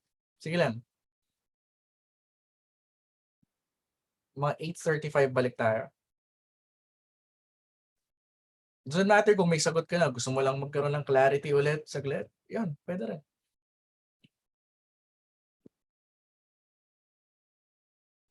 Eto, si Joe Mark. Joe Mark video, bro. Yan. Nax muscle shirt. Yeah. Hello, good evening, guys. So, newbie here. I just enrolled last week. And yun nga yung dilemma, walang any skill, wala. Literal na zero experience in freelancing and everything. I just have one, parang it has been bugging me, whether parang sa type of personality ko kasi I always tell myself whenever I do something new, Hmm. is it okay if I fake it until I make it? Parang just step right on and fly, get some clients, find the problem and learn through experience while doing it, or equip myself with something at least and be a master of one and offer the skill itself. Okay. Well, I get you, man, kasi marami namang ganyan. Pero inside the tribe kasi, we don't fake it till we make it. We do it until we make it. So there has to be no faking involved. Kapag mean, wala yeah. ka pang experience, okay? Kapag wala ka pang experience, tell them about clinics. Ano ba, walang naman, balik tayo sa clinic, ano. And then sinabi nila, oy, magkano yung, ano, like ito yung, ano, by the way, just to let you know, this is the first time I'm gonna be working with, ano, with a client, and, you know, I'm really, really excited kasi nga first client ko kayo. Yan. So ngayon, the expectations of you performing like super duper galing are now out of the window. Pwede ka na maglaro. Be that, sir. Yeah. Thank And you. you'd be surprised, people are willing to pay kahit hindi wala ka pang experience. Kasi tulad nung in-outline ko kanina, the fact na I can outline like 5 phases for the ano, isipin ba nilang wala akong alam doon, like zero? Syempre, isipin nila, nakapagplano nga siya ng ganito, malamang may alam siya. Diba? But you have to, Noted on that. you have to be really honest, man. Okay, wag mo i-pressure sarili mo na magpanggap and then mag-crash and burn and then, di ba? So yan. Okay ba, bro? Like, does that answer your question, man? Yes, sir. Thank you. That adds clarity to where I am now. Thank you, sir. Yeah. Welcome, bro. Nakasara ako kay Jomer, kang gwapong puta. Ayan.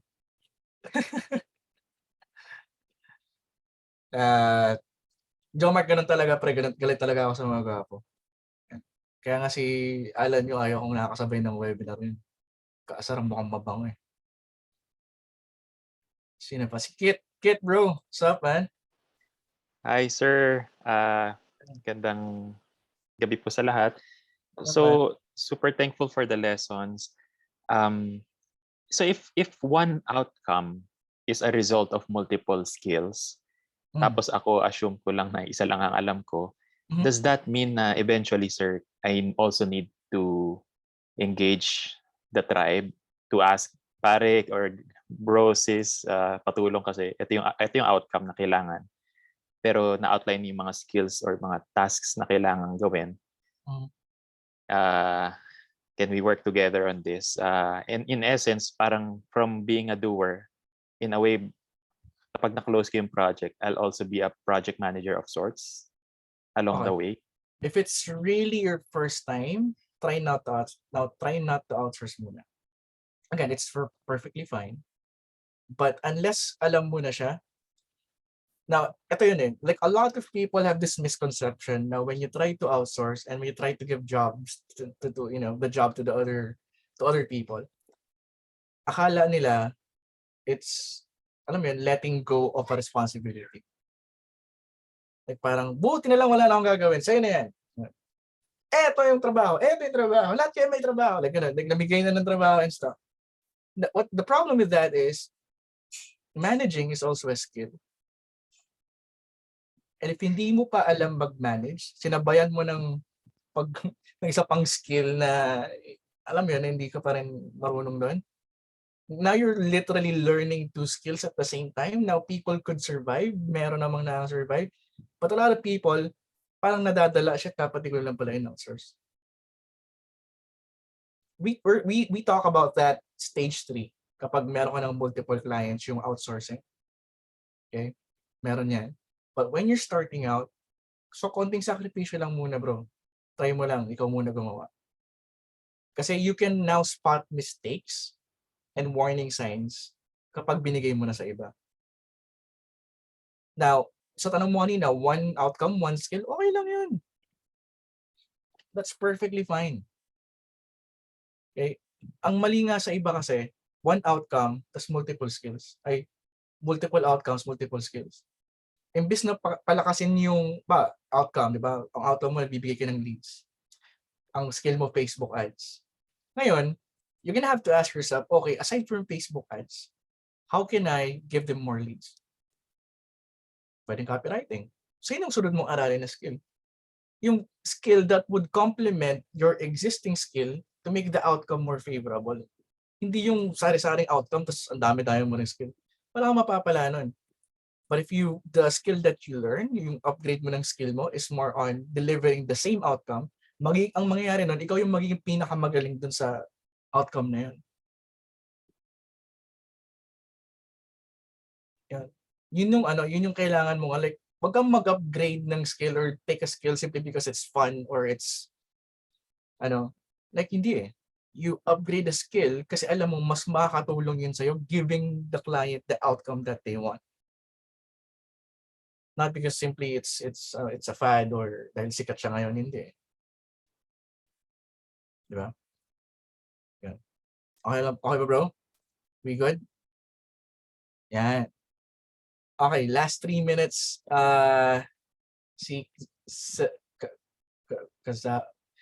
Ewan ko, ikaw na lang magbanggit. Kasara, ano ba yung, ano yun? Kaya mo yan, Chief. Kaya mo yan. Kasara po. Tama ako.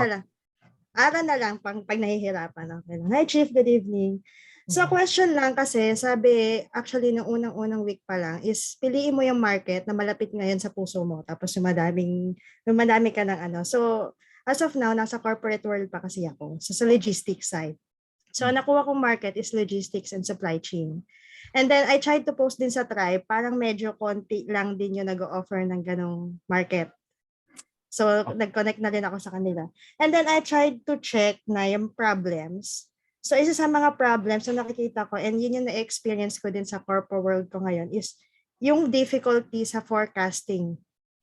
Okay, wait. Before we go there, when you search for logistics and madali ba silang hanapin? Nahanap mo sila? Yes po. Sa LinkedIn, meron din sila. Actually, nagko-connect din ako dun sa mga CEO sa LinkedIn. Oh, nice. Logistics and supply chain. So, parang nasa 11M din yata yung mga ano po. Apo. So, chinek ko yung proximity and kung madaling hanapin. Madami at madaling hanapin. Madaling hanapin. Apo. Okay. So, yun. So, nakita ko, actually, nakapag-interview din ako ng iba. Ang problema din ng iba is tracking yung mga drivers, shortage daw ng drivers. Pero sabi kasi is mag-focus sa isang problem. So nakikita ko kasi ang pinaka-center ng problem sa logistics and supply chain is the forecasting itself. Okay. Yeah, kasi kung may forecasting, hindi sila magkukulang ng drivers. Yes po. Kumbaga kahit sa suppliers, sa clients, and even sa drivers, pag tama yung forecasting, parang mai-easily track na nila kung ano yung pag okay yung forecasting is less expense din sila, tapos less stress din, so dadagdag yun sa revenue line nila. So anong tawag sa ganun, Chief? I mean, anong skills yung pwede kong i-offer pag ganun? Doon ako medyo naguguluhan. Anong skills kayo? Ito yun. Like, how can you help them, how can you help them track better? Para yung na-search ko po kasi kay... Sorry. Ano nga yung problem? Like, how can you help them, Difficult demand forecasting. Tapos nag-check din ako sa mga online jobs.ph nung mga open na works. Puro inventories, mga ganyan yung mga hinahanap nila. Yung mag-aayos na inventories nila. So, yun nga yung tanong ko din. So, paano po sila kasi nakalagay dun sa na-search ko is create a system. Create a system wherein mapo-foresee nila. Yeah. So that's totally right.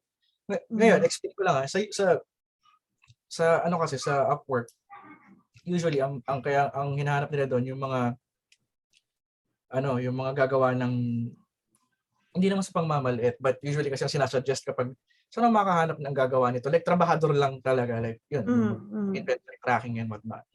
Pero if you talk to them, like for example, may mga naghahanap doon, bookkeeper lang ang hanap. Pero na-upsell ng mga bookkeeper natin sa tribe to a CFO, a fractional CFO na position. Kasi minsan hindi naman nila alam yung problema nila sa bookkeeping eh. Akala lang nila ang need nila bookkeeper, yung pala need pala talaga nila ng CFO. So you can talk to these people naman. When you ask questions, minsan mapifigure out mo, hindi naman pala inventory lang ang problema mo pala talaga forecasting. Diba? And then that's when you pitch your service. Now, as for how to do it, diba? You can search sa Google and sabi mo, Lobas system. Opo, may mga ganon. Create a system. Parang funnel ba yung tawag sa ganon, Chief? Parang kailangan. Kasi parang meron din kasi silang lack of end-to-end visibility. May ganon din ako nakita na problem din nila. Okay, so again, let's just focus on one problem, which is forecasting. So how can you help them forecast better? So dapat alam ko yung details nila. Hindi mo like on a general scale. Like if you search Google right now, how to do better forecasting for logistic and supply chains. Malamang sa hindi may lalabas doon ng mga tips on how to do better forecasting. Yun yung gawin mo sa kanila. Okay po. Kasi dito ako medyo naghahang, Chief eh. Kung paano ko paano ko nga ba sila tutulungan? Yun yung actually naiisip ko, paano ko siya tutulungan? Maayos yung system nila sa forecasting nila. Well, you've done right naman, di ba? You've done right. You found the market. Check mo kung viable ba siya. Okay naman. And then, kung tanong kita anong problem nila of forecasting, how does it affect the revenue? Sabi mo, kapag maraming nangyayari, and ending, kumakaso sila na mas marami. Di ba? So, okay na. Now, the next part of the problem is, okay, so ilalagay mo sa Google, how do I exactly solve this problem? Okay po. So, lalagay mo sa Google, how to do better forecasting for logistic and supply, And then, makita mo din yung sagot mo, like yung ginawa ko kanina, di ba? How to retain more patients. Lobas ang daming, suggestions. And from there, kaya mo nang bumuo ng plan kasi nandiyan ka sa market na yun eh. Okay. Di ba? Nandiyan ka sa industry na yan. Okay, Chief. So, alam ko na yung susunod kong gagawin. Yeah. Thank you po. Okay. So, meron pa dito mga gusto magtanong si Jan, si Hazel, si Kenneth, si Momo. Sino si Momo Bobo? Anyway, mga gusto pa dito magtanong. Tawagin ko kayo ulit mamaya, bros, sis. And kasi we only allotted like 10 minutes. Diba, mamaya na magkakaroon pa kayo ng chance to actually, yeah. Okay. So, tanong ko lang ulit dito. Clear na ba, guys? Clear ba? Is it making sense? Yeah. Kasi baka mamaya tuloy-tuloy lang ako dito tapos hindi naman pala clear. And clear daw. Right. Okay. So going back to what I've shared kanina. Okay, again, you can use all the skills you have to deliver a specific outcome. Yan. Ngayon, ito naman yung laging tinatanong sa akin. Hindi ko alam kung bakit ito tinatanong, pero tinatanong pa rin. What if yung skill ko or service can't solve their main problems?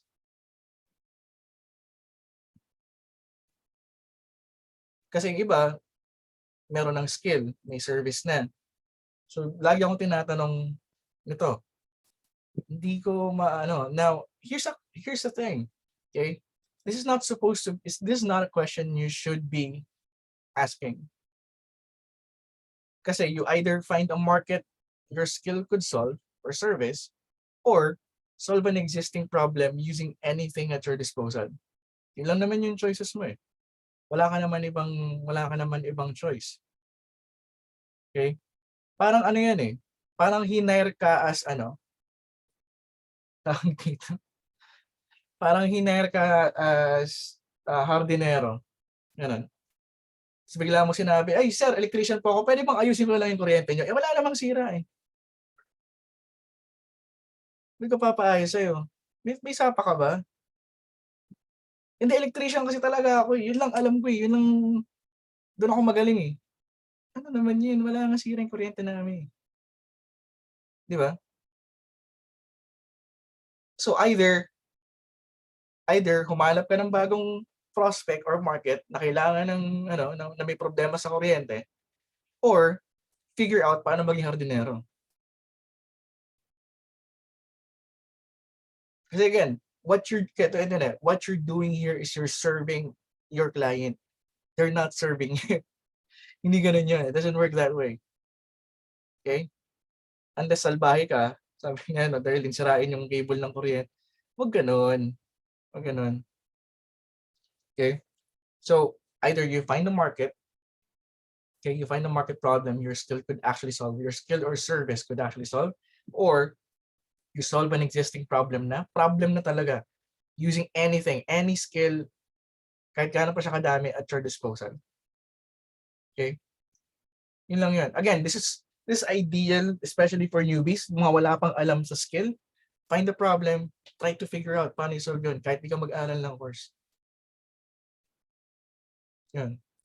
Now, if nakapag-aral ka ng mga course, tapos sasayangan ka, di ba, may course ka na, may skill ka na, then try to find a market na nasa-solve ng mo, na yung market na may problem na nasa-solve ng skill mo. Yun lang yun.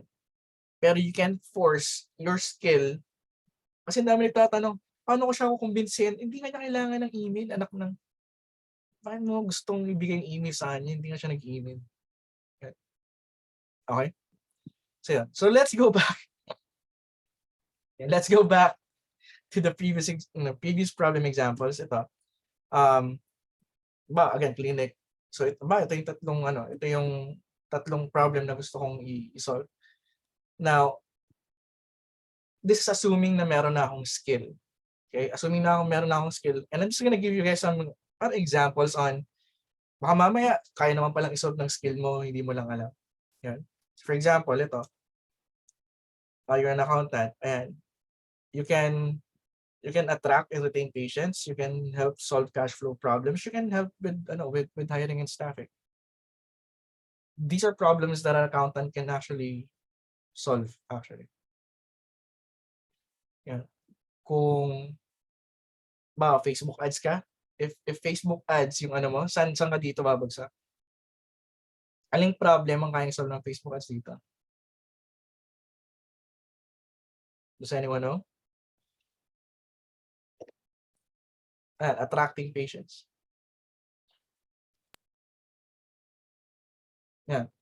Pero, okay? Pero ito yan eh. You would probably also know na you can also do Facebook ads for hiring.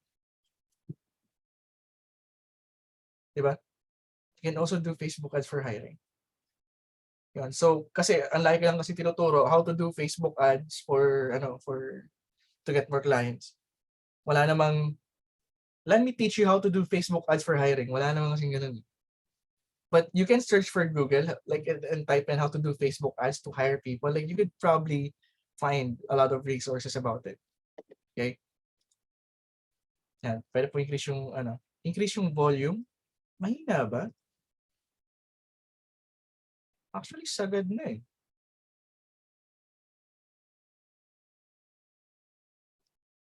How about this?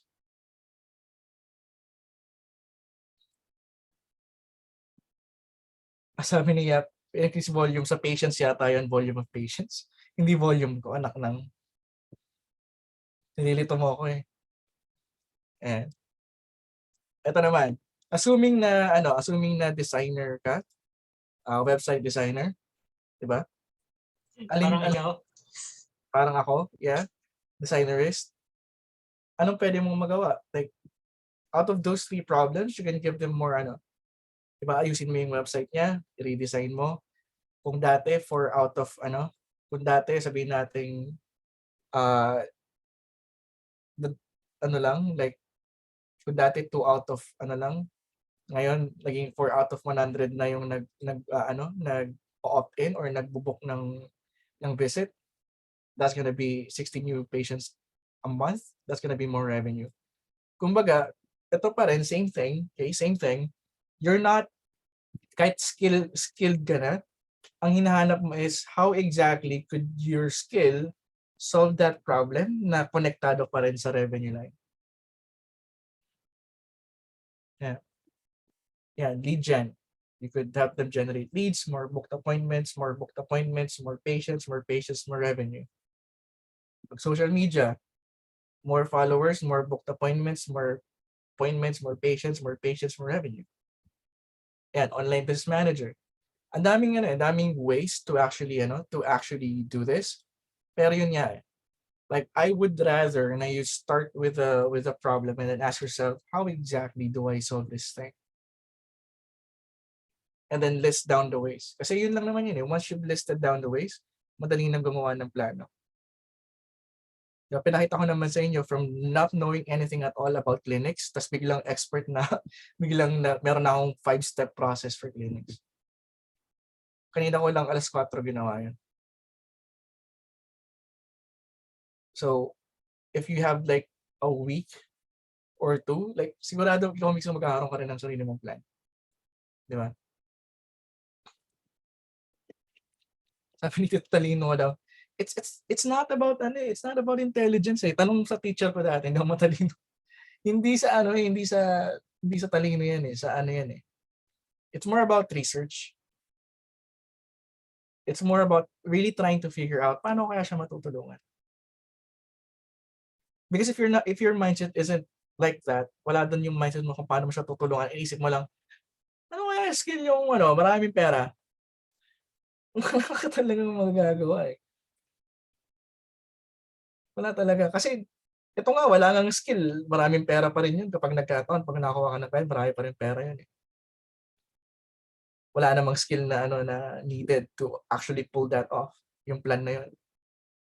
Pag-a-advise lang ako sa kanila. Di ba?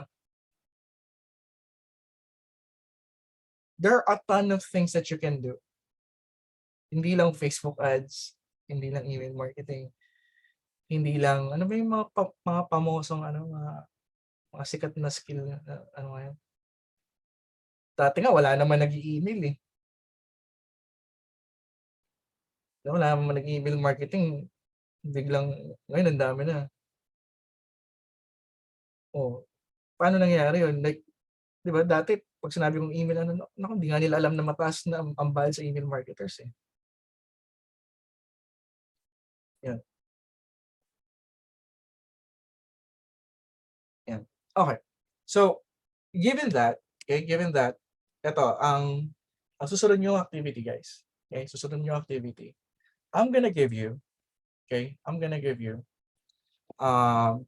bro, 20 minutes, man, 20 minutes.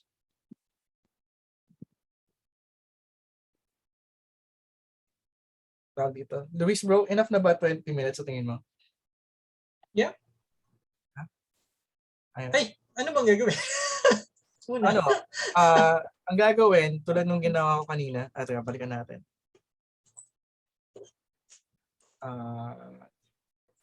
Sino ba ako? Wala na. Yan.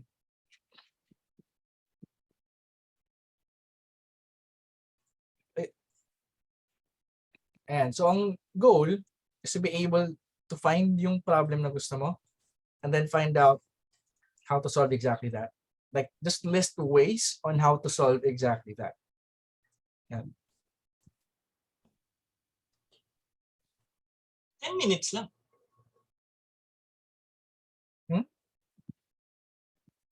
Like, yeah, 10 minutes lang ba? Kasi Yun lang ba? Like list of problems? Oo.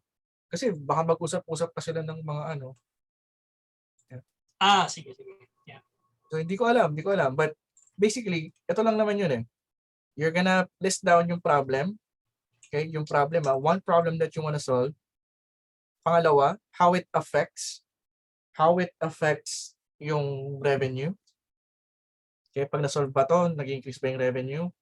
Kapag na-solve ba to, nalilesen ba yung expense? And then ways to actually solve it. Yun lang, 3 lang. The problem, how it affects the revenue line, and then ways to actually solve it.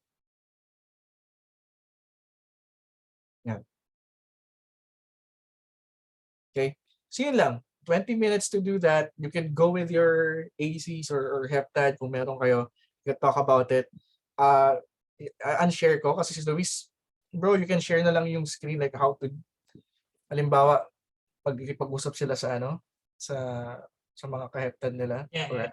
yung mga gustong umihi, pwede na. Tawag dito. As the moment we start the activity. But yeah. So yun lang. And then what Luis is gonna do, ayan.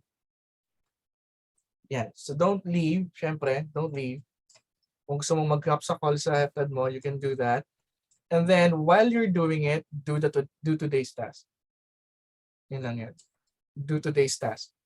If you wanna go the extra mile, kasi doon sa task, pinapalista lang namin yung yung kung anong gagawin mo na skill. But instead, if you really wanna go the extra mile, problem, how it affects the revenue line, and then list of ways on how to solve it. Yeah. Okay. So, timer starts now.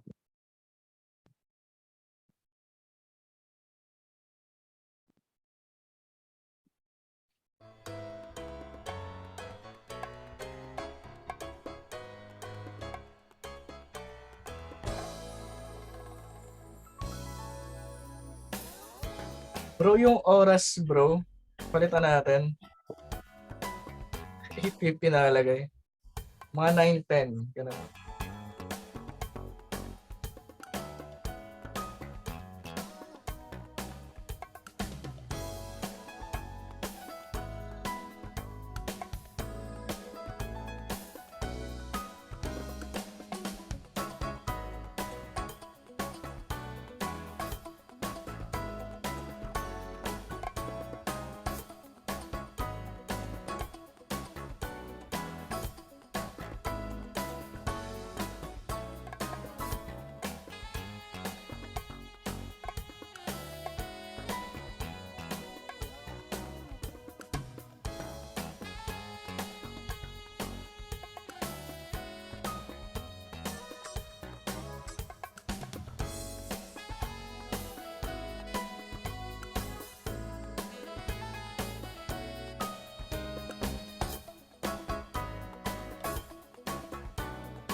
Yun. You guys done? Are you guys done? Tapos na ba? Ayan. Ay. Meron pa bang ano? Okay. So, in fairness, aga pa. Let's do, ano naman, hanggang 9:30 lang tayo para medyo matapos naman tayo maaga-aga. So now that you've done it, nga pala ang number of comments needed is ano, 100 ba bro? 100. 100. So we need 100 comments on it para next Wednesday meron ulit tayong ganito. If wala, wala, dinamit eh. And ilan na ba bro? Kita mo ba? 28. Nako. Yan, delicates. Tapos hindi pa lahat yung ano. Parang yung iba reply pa dun sa Yikes. So 28. So ang deadline naman yan is gonna be on Monday. Dun. So re-remind namin kayo on Friday. Remind natin sila on Friday. And then Monday. Pero guys, ito lang sinasabi ko, walang sisihan if hindi niya ma-meet. Again, the power para tuloy-tuloy tong coaching call natin is in your hands. Okay? So, kung tapos ka na, okay lang yun. Remind other people then. Okay? Remind other people then. Hindi lang ikaw. Remind other people. Tell your heptad, tell your AC about it. Make sure that lahat ng nandito, kasi 300 kanina, umabot tayo ng 480. So, there's a very good chance na kayang-kaya niyo yung 100. Yan. Okay? So, pag hindi kinaya yung 100, I'm sorry. Sabihin naman namin sa inyo pag hindi tuloy. Okay. So, yun lang. Now, let's go to the question and answer. Now, nagawa niyo na siya. Now, your questions are much better informed. So, let's start. Sino gusto magsimula? Kanina nakita ko si Jan. Nandito pa ba si Jan? Yan, Jan. Kamusta? Anong nangyayari? Ayun, hello, ayan. Magandang gabi, hello. Magandang gabi. Ang ganda naman ng background mo. Totoo ba yan? So, opo, salamat. Siguro this question, Chief, for sa stage 3 po and above. So, na-figure out na natin yung problem, which is in my case, leads. Parang gusto ng client, more book calls, 'di ba? So, yun yung problem niya. Tapos, na-layout ko na rin po yung skills na kailangan to achieve that kind of, para ma-solve yung problem na yun. So, merong pwedeng magkaroon ng leads through Facebook, diba? Social media, chat messaging, ganun. Ang problem or dilemma ko po right now is parang, what if nabigay mo na yun, yung positioning siguro yung problem ko, like how do I properly present it to them na without these steps or these combination of skills, mahihirapan tayo ma-achieve yung quality and quantity nung book calls mo. And ang struggle ko now, Chief, is parang... Ano ba yung market? Let's start with the market. Yeah, for this one, yung client namin is a podcast business sila. May podcast business sila. Tapos, they want more calls coming in sa course nila on how to monetize their podcast. Okay, so they want more students. Opo, they want more students na mag-hap lang sa call. So, ang role namin, mabigyan lang sila ng more book calls. And dahil ang problem nila is hindi pa nila to nagagawa before. So, yung high risk, di ba, nasa amin. Kaya ginawa ko, nilatagan ko siya ng okay, kailangan ng social media engagement to sa group members mo, di ba? Kailangan to ng maraming ways. So, I presented all that. Pero parang dihado sila sa like, yung rate, ayaw parang, may problem yata ako sa pag-present sa revenue line nila. Medyo doon ako nasa stock, Chief like, okay. How do I deal with that kind na sort of objection? Na parang ang dami naman, gusto lang naman namin calls. Kaya nga gusto mo to ito kailangan natin gawin, di ba? Kumatigas parang ganun. So what do you think, Coach, I could do? I understand. So number one kasi, guys, makinig kayo kasi number one, those kinds of parang objections, they come from being confused. Yes.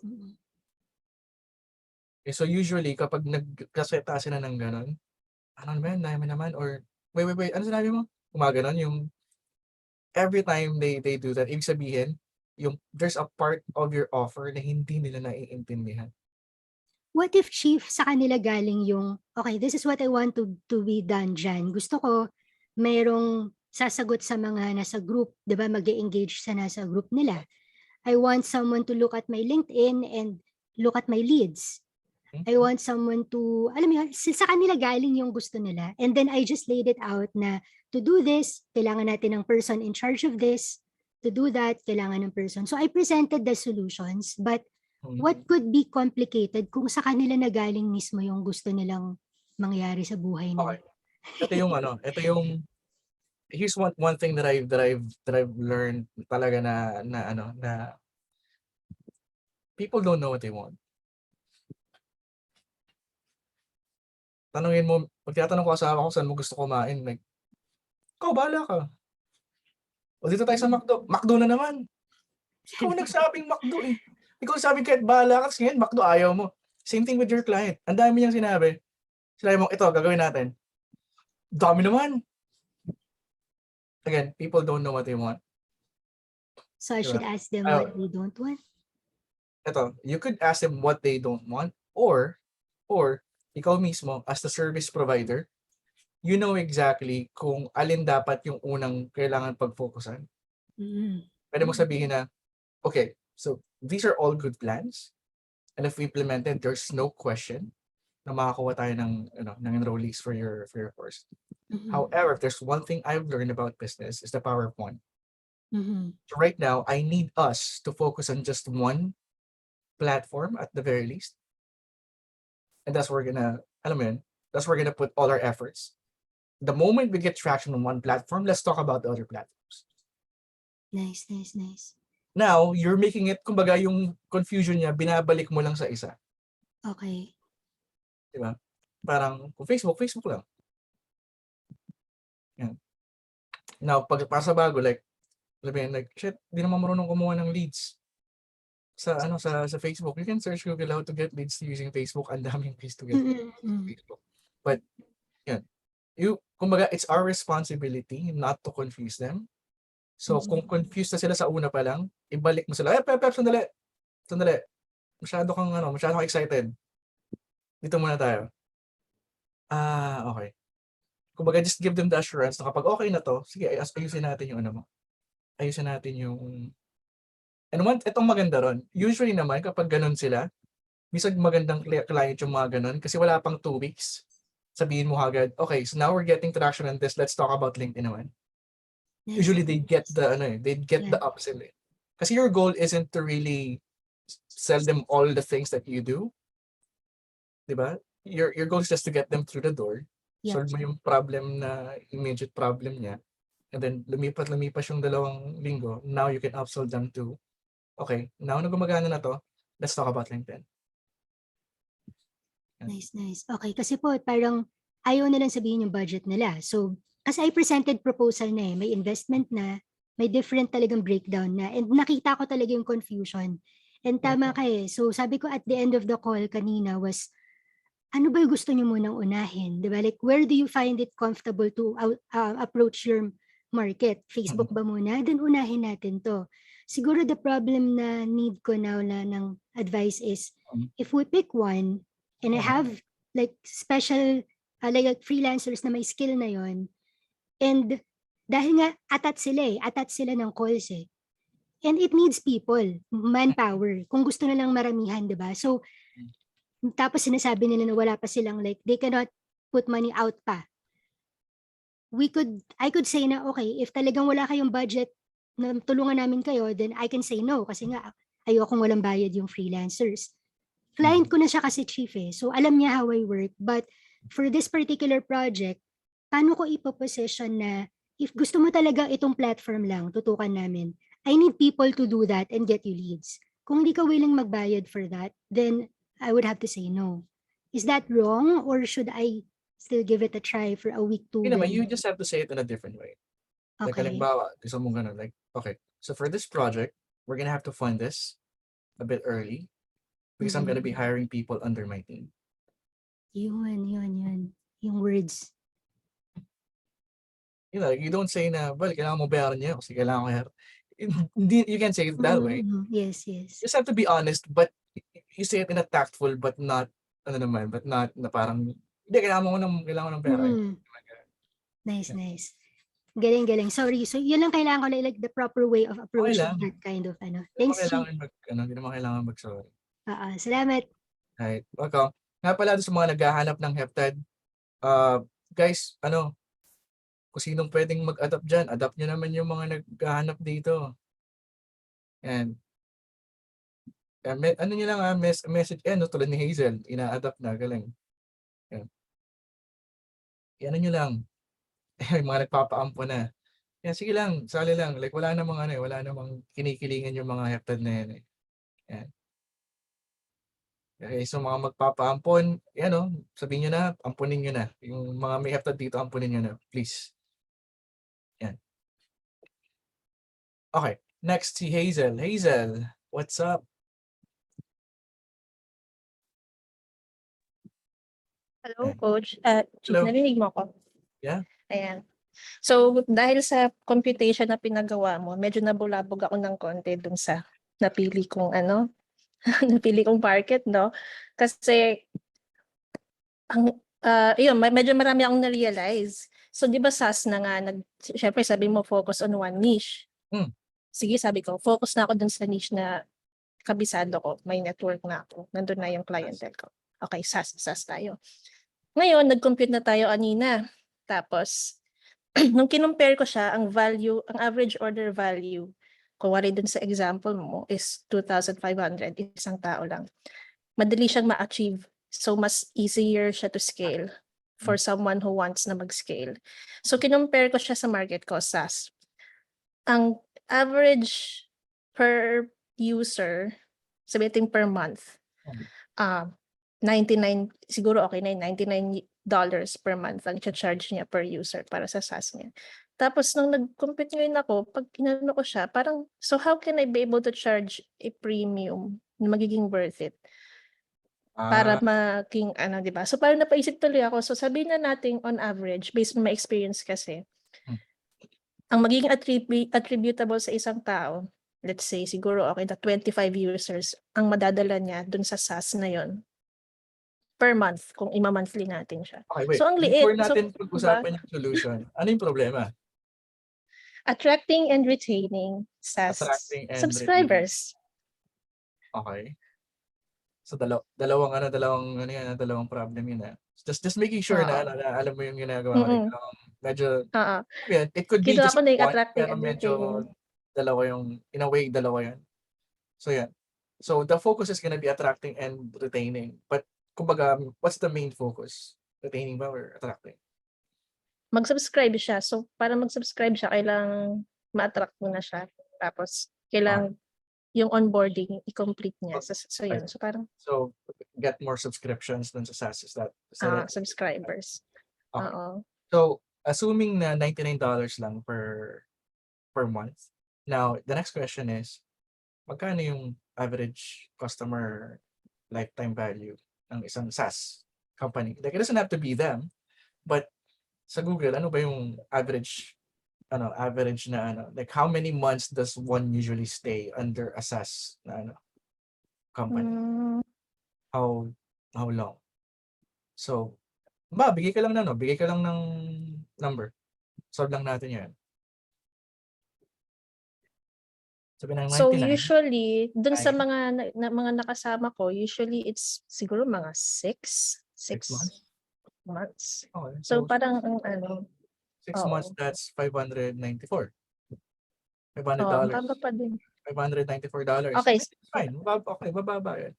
Pero tulad ng sinabi ko kanina kay Vera, you're not gonna, kapag ganito lang kababa, hindi pa umabot ng mga 1,000.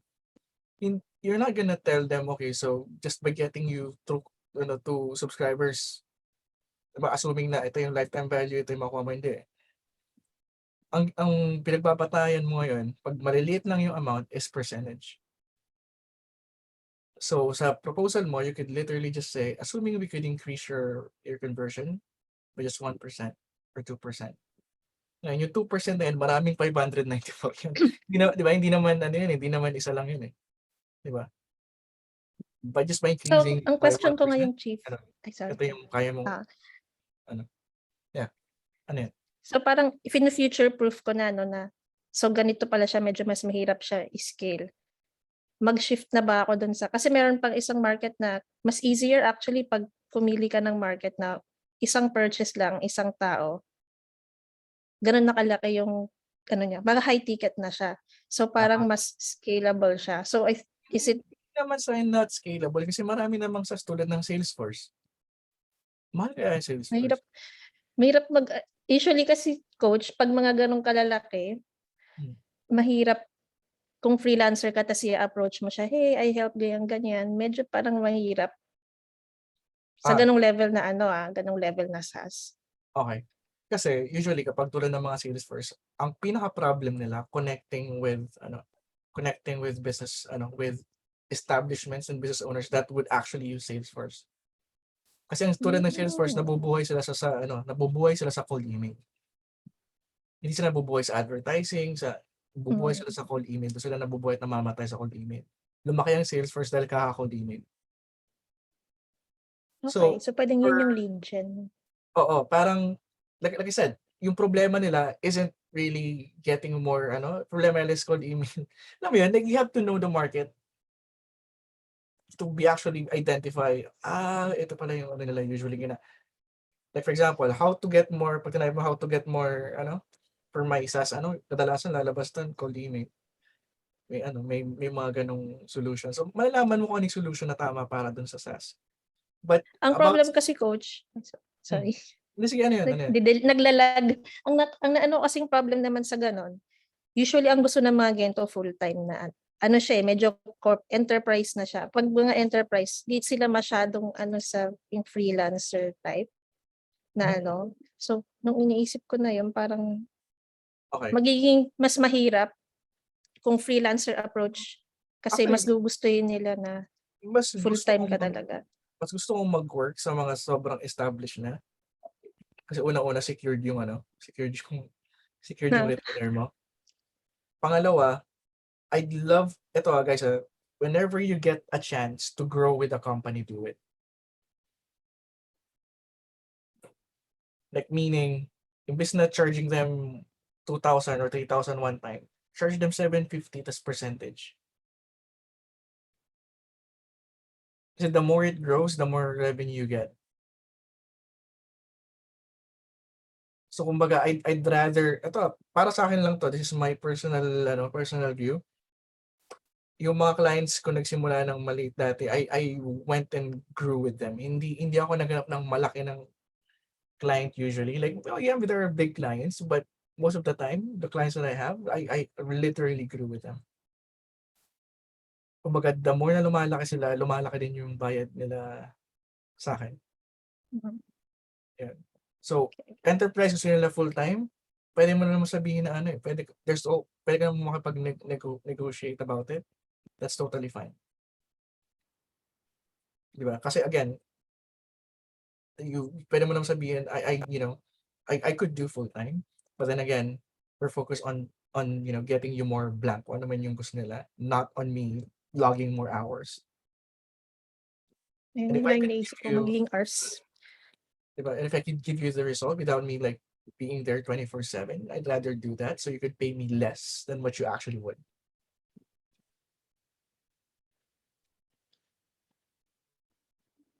Yun. So nasa na lang, pagalingan na kausapin sila para maniwala sila doon.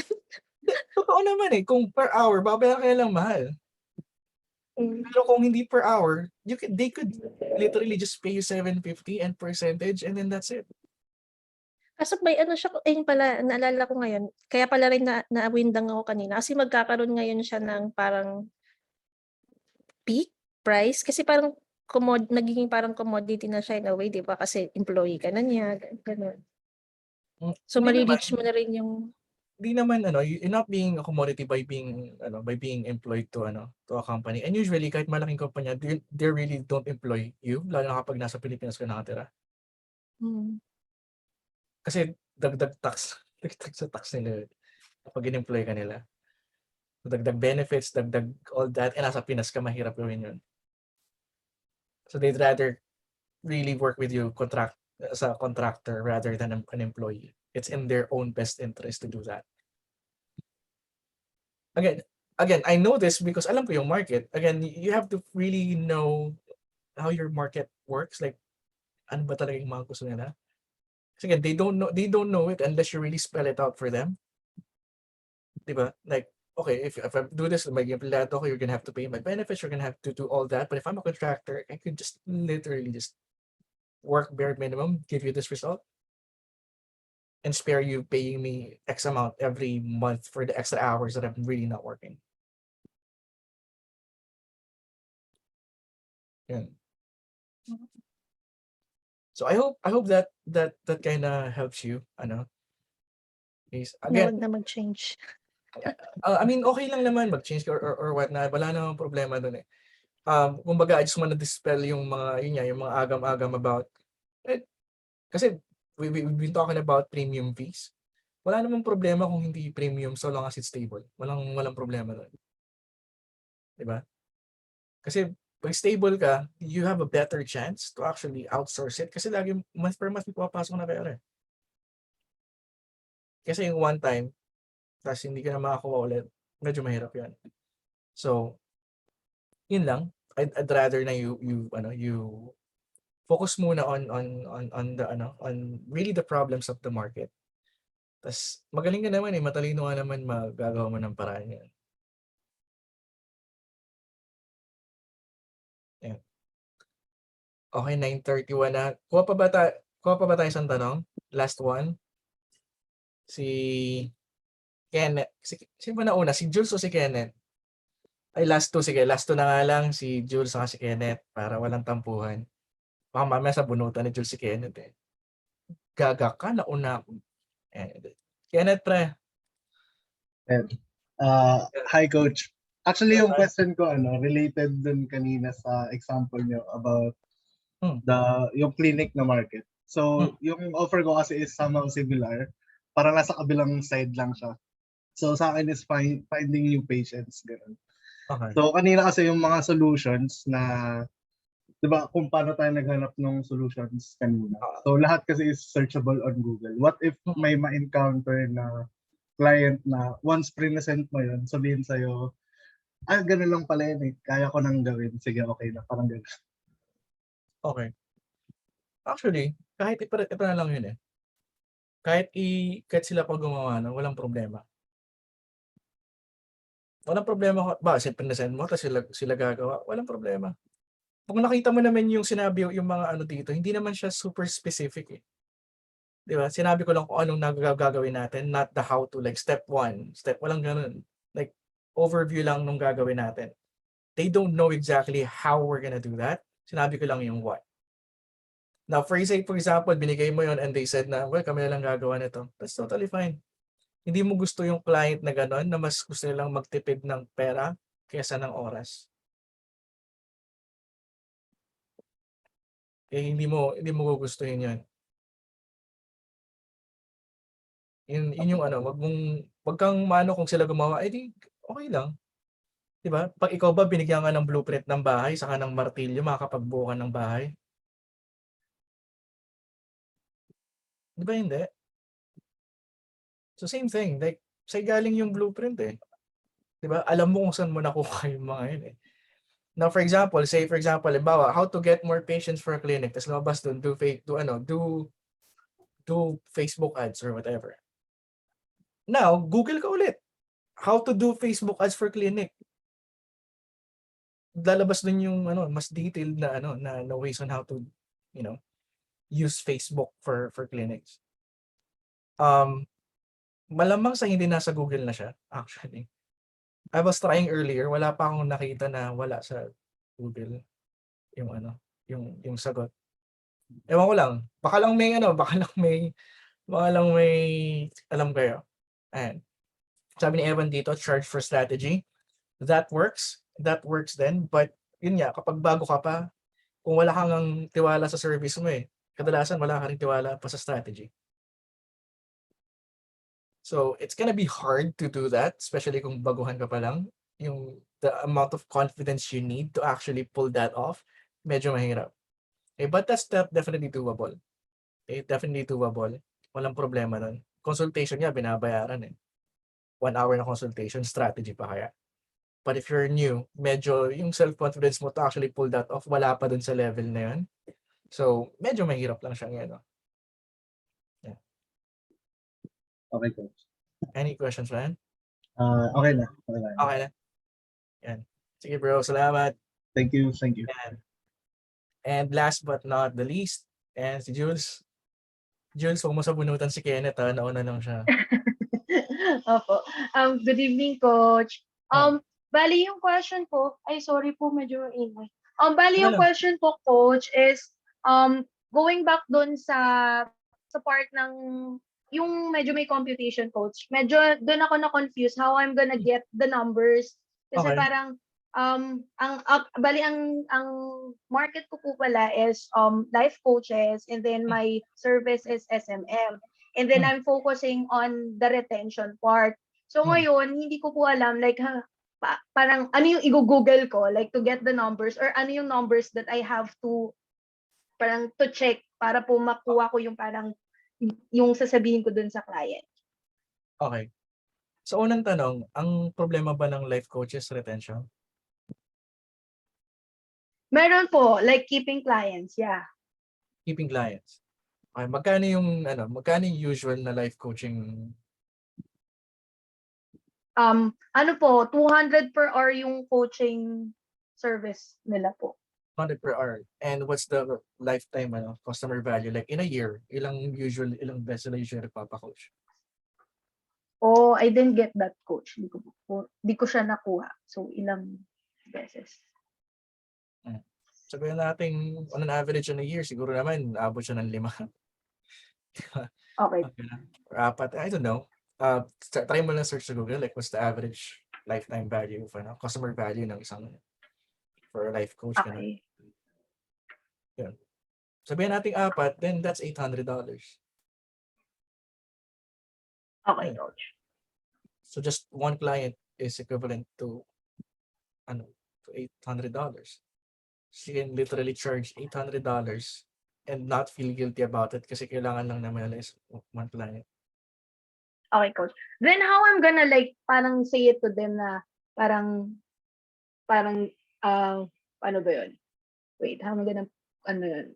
Parang paano ba yun? Yung parang paano ko po siya like sasabihin sa client na parang we need lang one client, parang we need at least one client, ganun, parang ganun po. Parang how I'm gonna say it to the client. Parang. Okay, darating din tayo dyan. Okay, darating din tayo dyan sa proposal part.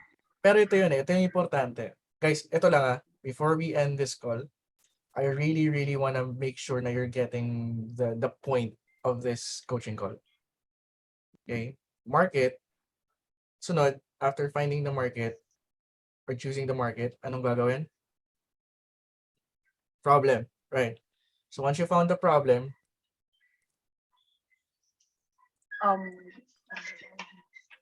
yung mga solutions. Yeah. Once you find the problem, ito yung pinakamahalaga doon. Huwag ka munang hahanap ng solution. Okay? Huwag mo nang mahanap. Intindihin mo muna how that specific problem affects the revenue line. Okay? Kasi baka mamaya, hinahanapan mo yung solution sa isang problem na hindi naman apektado yung revenue. Eh di wala rin.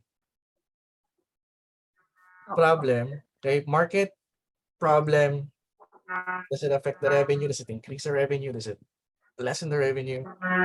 And then, once you've verified na apektado yung revenue kapag hindi na-solve to, that's the time that you find the solution for it. Yeah. Okay, coach. Again, hindi lang to para sa Jules, like this is for everyone. Kasi baka mami sabihin pinapagalitan ko si Jules. Hindi. And okay. So, guys, before we go, so 98 comments daw. Weh. tingnan natin, bibilangin. Hindi kasama yung mga comments na ano ayos, hindi kasama yung mga ganun Yan, dapat 100 maayos na comments, hindi yung ano, okay? Hindi lahat valid yun. Now, before we end, syempre, ang assignment nyo, okay, assignment, is again, tapusin nyo yung tapusin nyo yung, tawag dito, tapusin nyo yung assignment na binigay ni Luis. Okay, tapusin nyo yung assignment na binigay ni Luis. And at the same time, tawag dito, study month 2, week 2. Kung tapos ka na sa month 1, week 1, try to study naman month 2, week 2 bago tayo mag-call next Wednesday. Okay, month 2, week 2 bago tayo mag-call next Wednesday. Kung di ka pa tapos doon, kung di ka pa tapos sa month 1, month 2, week 1, month 2, week 1 muna. Pero kung di ka pa, pagtapos ka na, next is month 2, week 2. Ideally, tapos mo na yan before tayo mag-hop on a call sa Wednesday. Kasi, eto yun sa Wednesday, next week, kakalkalin natin yung mga offers niya. Okay, so bago kayo pumunta sa akin, dapat meron nga ng offer. Para makalkal natin. One by one, good luck sa akin. Hanggang alas 2 tayo dito ng umaga. Hindi one by one. Kasi iba naman sa inyo pare-parehas naman. Iba naman sa inyo pag may narinig kayo, pwede pala yun. Pwede nyo namang i-adapt Pero di ba? Pero yun nga titingnan natin if yung offers nyo is pwede na, like, kumbaga maayos na siyang pakinggan. Di ba? Ayun. So, siguro mga Tuesday, magpo-post ako. And then on that post, ilagay nyo dun yung mga offers nyo. Para in advance, kaya ko nang ayusin. By Wednesday, siguro ko na. Yan. Pero ayusin natin yung mga offers nyo kasi baka mamaya gawa lang kayo ng gawa ng mga I help, churba, tas hindi naman pala like, ano mo yun? Ayusin natin yung yung offers niya. Okay? Yan. So, syempre, kung gusto mo maayos yung offer mo, kailangan may offer ka na. Paano namin naayusin kung hindi pa ayos? Diba? Yun lang yun Baka mamaya mag-expect ka ng himala sa akin. Hindi ako nag-aamoy hindi ako nag-aayos ng walang hindi ako nakapag-ayos ng wala pa. Yan. Si Ano ng bola pa. Okay? So, do you have any questions? Pag wala, ito na lang before we end our call, can you guys in the comments let us know what's your takeaway for today? Before we end this, what's your takeaway for today? I'd really love to know. And also, if you're loving this format, gusto nyo ba ng ganito? Hindi pa namin kayo ma-breakout room kasi baka mawala kayo lahat. Yan. But yeah. And sabi natin dito, may isa dito ang takeaway, gwapo ni Jomar. Ano to? Anong takeaway to? Bakit ganito to? Yan. Sabi ni Apple, market problem, revenue line solution. Yeah. Sabi ni Sujita, do what it takes to solve one problem. Yes. Okay. Not the skills that has to be specific. It's the outcome. True. Dominica, understand the problem and how it affects the revenue line. Yeah. Actually, yung pinaka-importante. Kasi the solution are just, ito yun the solution is just around the corner. Literal, pag bukas mo ng computer mo, andyan yung Google, pwede mong i-search how to blank. Ito gusto ko itong takeaway ni Janina, be resourceful. Yeah. You don't need to be super smart. You don't need to be super skilled. But you're gonna have to be resourceful. Yun ang pinaka-importante talaga. Sabi ni Kian, research more. Pwede. Nga pala yung mga wala pang heptad, pwede nyo message nyo na yung mga isa dito. Wala pang heptad, mag-message kayo pag may nakita kayong maganda, gwapo, cute, message nyo na pasali sa heptad ka mo. Ganun. Huwag ka na mahiya. Yan, one outcome, many skills. Pwede. Understand the problem. Okay. Sabi ni Nicole, we all get to a point now we make it so complex, but this session makes it also simple. Ang simple lang naman talaga. Yeah, it is. The problem with simplicity is that it's not simple. And it took me a while to actually make it to make it simple. Yun ang problema with simplicity. Ayun. Now, while you're doing that, guys, here's a very prime example ng bakit problem muna. Tribe. Let's take Tribe, for example. When the Tribe started, I have no freaking clue kung ano ituturo ko. Like, kapaan, like si Luis, nangangapa. Hanggang ngayon, nangangapa pa rin kami kung ano yung tuturo namin. Pero, everything changes once we're focused on the problem. Ano ba yung problema ng mga members natin? Kapag alam namin yung problema, because ito lang kasi yun eh, kapag alam namin yung problema nyo, we can always find a solution for it. Diba? Like, anong problema ng mga members natin? Well, sinusunod naman nila yung zero to CEO. Pero nahirapan sila kasi parang wala daw silang kasabay, mga ganun, wala daw accountability. O yan, coaching call. But again, it all starts with the problem. If we know what the problem is, and the solution is always out there. Basta we know what the problem is. Yeah. So that's a perfect example right there. Kung pumasok kayo dito and you think na alam ko na kagad, you'd be surprised. When I started the Tribe, walang I'm not sure kung kilala niyo si Chris. Si Chris Ong, yung marketing director natin. Nung pumasok siya, 1 year na siya dito, hindi nga niya alam na may membership site tayo eh. Ba't mo Ang alam naman lang, binubuko si Chris? Grabe ka. Ang mean mo. Secret yun. Tapos secret ba yun? binubuko ko dito. Naka-record pa. Tawa ako ng tawa talaga. Sabi ko, seryoso, hindi mo alam niya. Ang alam lang niya, Facebook group lang. Ganon kami ganon kami kasabaw. May pumapasok na member, hindi namin alam kung nalalaman ba niyang may membership site o wala. So, pero alam namin, basta nalaman namin yung problema, inayos namin yung onboarding. Alam ba namin mag-onboard? Hindi. Hindi nga ako course creator eh. Pero by finding out paano, basta nandun yung problem, yung problem, alam namin, kaya namin magtanong paano namin gagawin to, anong dapat, ano mo yun? Same goes with your freelancing journey. Hindi nyo man alam yung solution for now, ang importante, alam niyo yung problema ang sinusolve niyo because the solution, again, is always gonna be out there. Yan. Okay? So, that being said, ayan, laglaga. Hindi. Chris, kung nanonood ka, and kung nanonood ka, love ka namin. Yan. Yan. Sabi ni JC, iba yung feeling ng fulfillment. Yan. Iba pag feeling ng fulfillment yung nagdadrive sa'yo. Exactly. And that's what we want you to feel. Yung gumagawa ka ng service and you feel that you're solving a problem. Iba kasi yung tama nun eh. It gives you the drive, the motivation to actually keep doing it. Versus nagtrabaho ka lang and hindi mo naman alam kung ano yung problema ang sinasolve mo. And that's why we're passionate about helping you guys. Kasi alam namin yung problema niyo eh. Every time na binabasa namin yung problema niyo, apektado kami. Alam niyo bang nag-aaway-away kami dahil problema niyo ang pinag-uusapan namin? Di ba? Parang weird. Nagtatalo-talo kami sa call, problema niyo lang naman yung usapan namin. Di ba? Pero ganun talaga eh. When you're solving problems, yung sense of fulfillment, seeing you guys succeed, seeing yung results, iba eh. It changes the dynamic from being just a service provider to a value provider.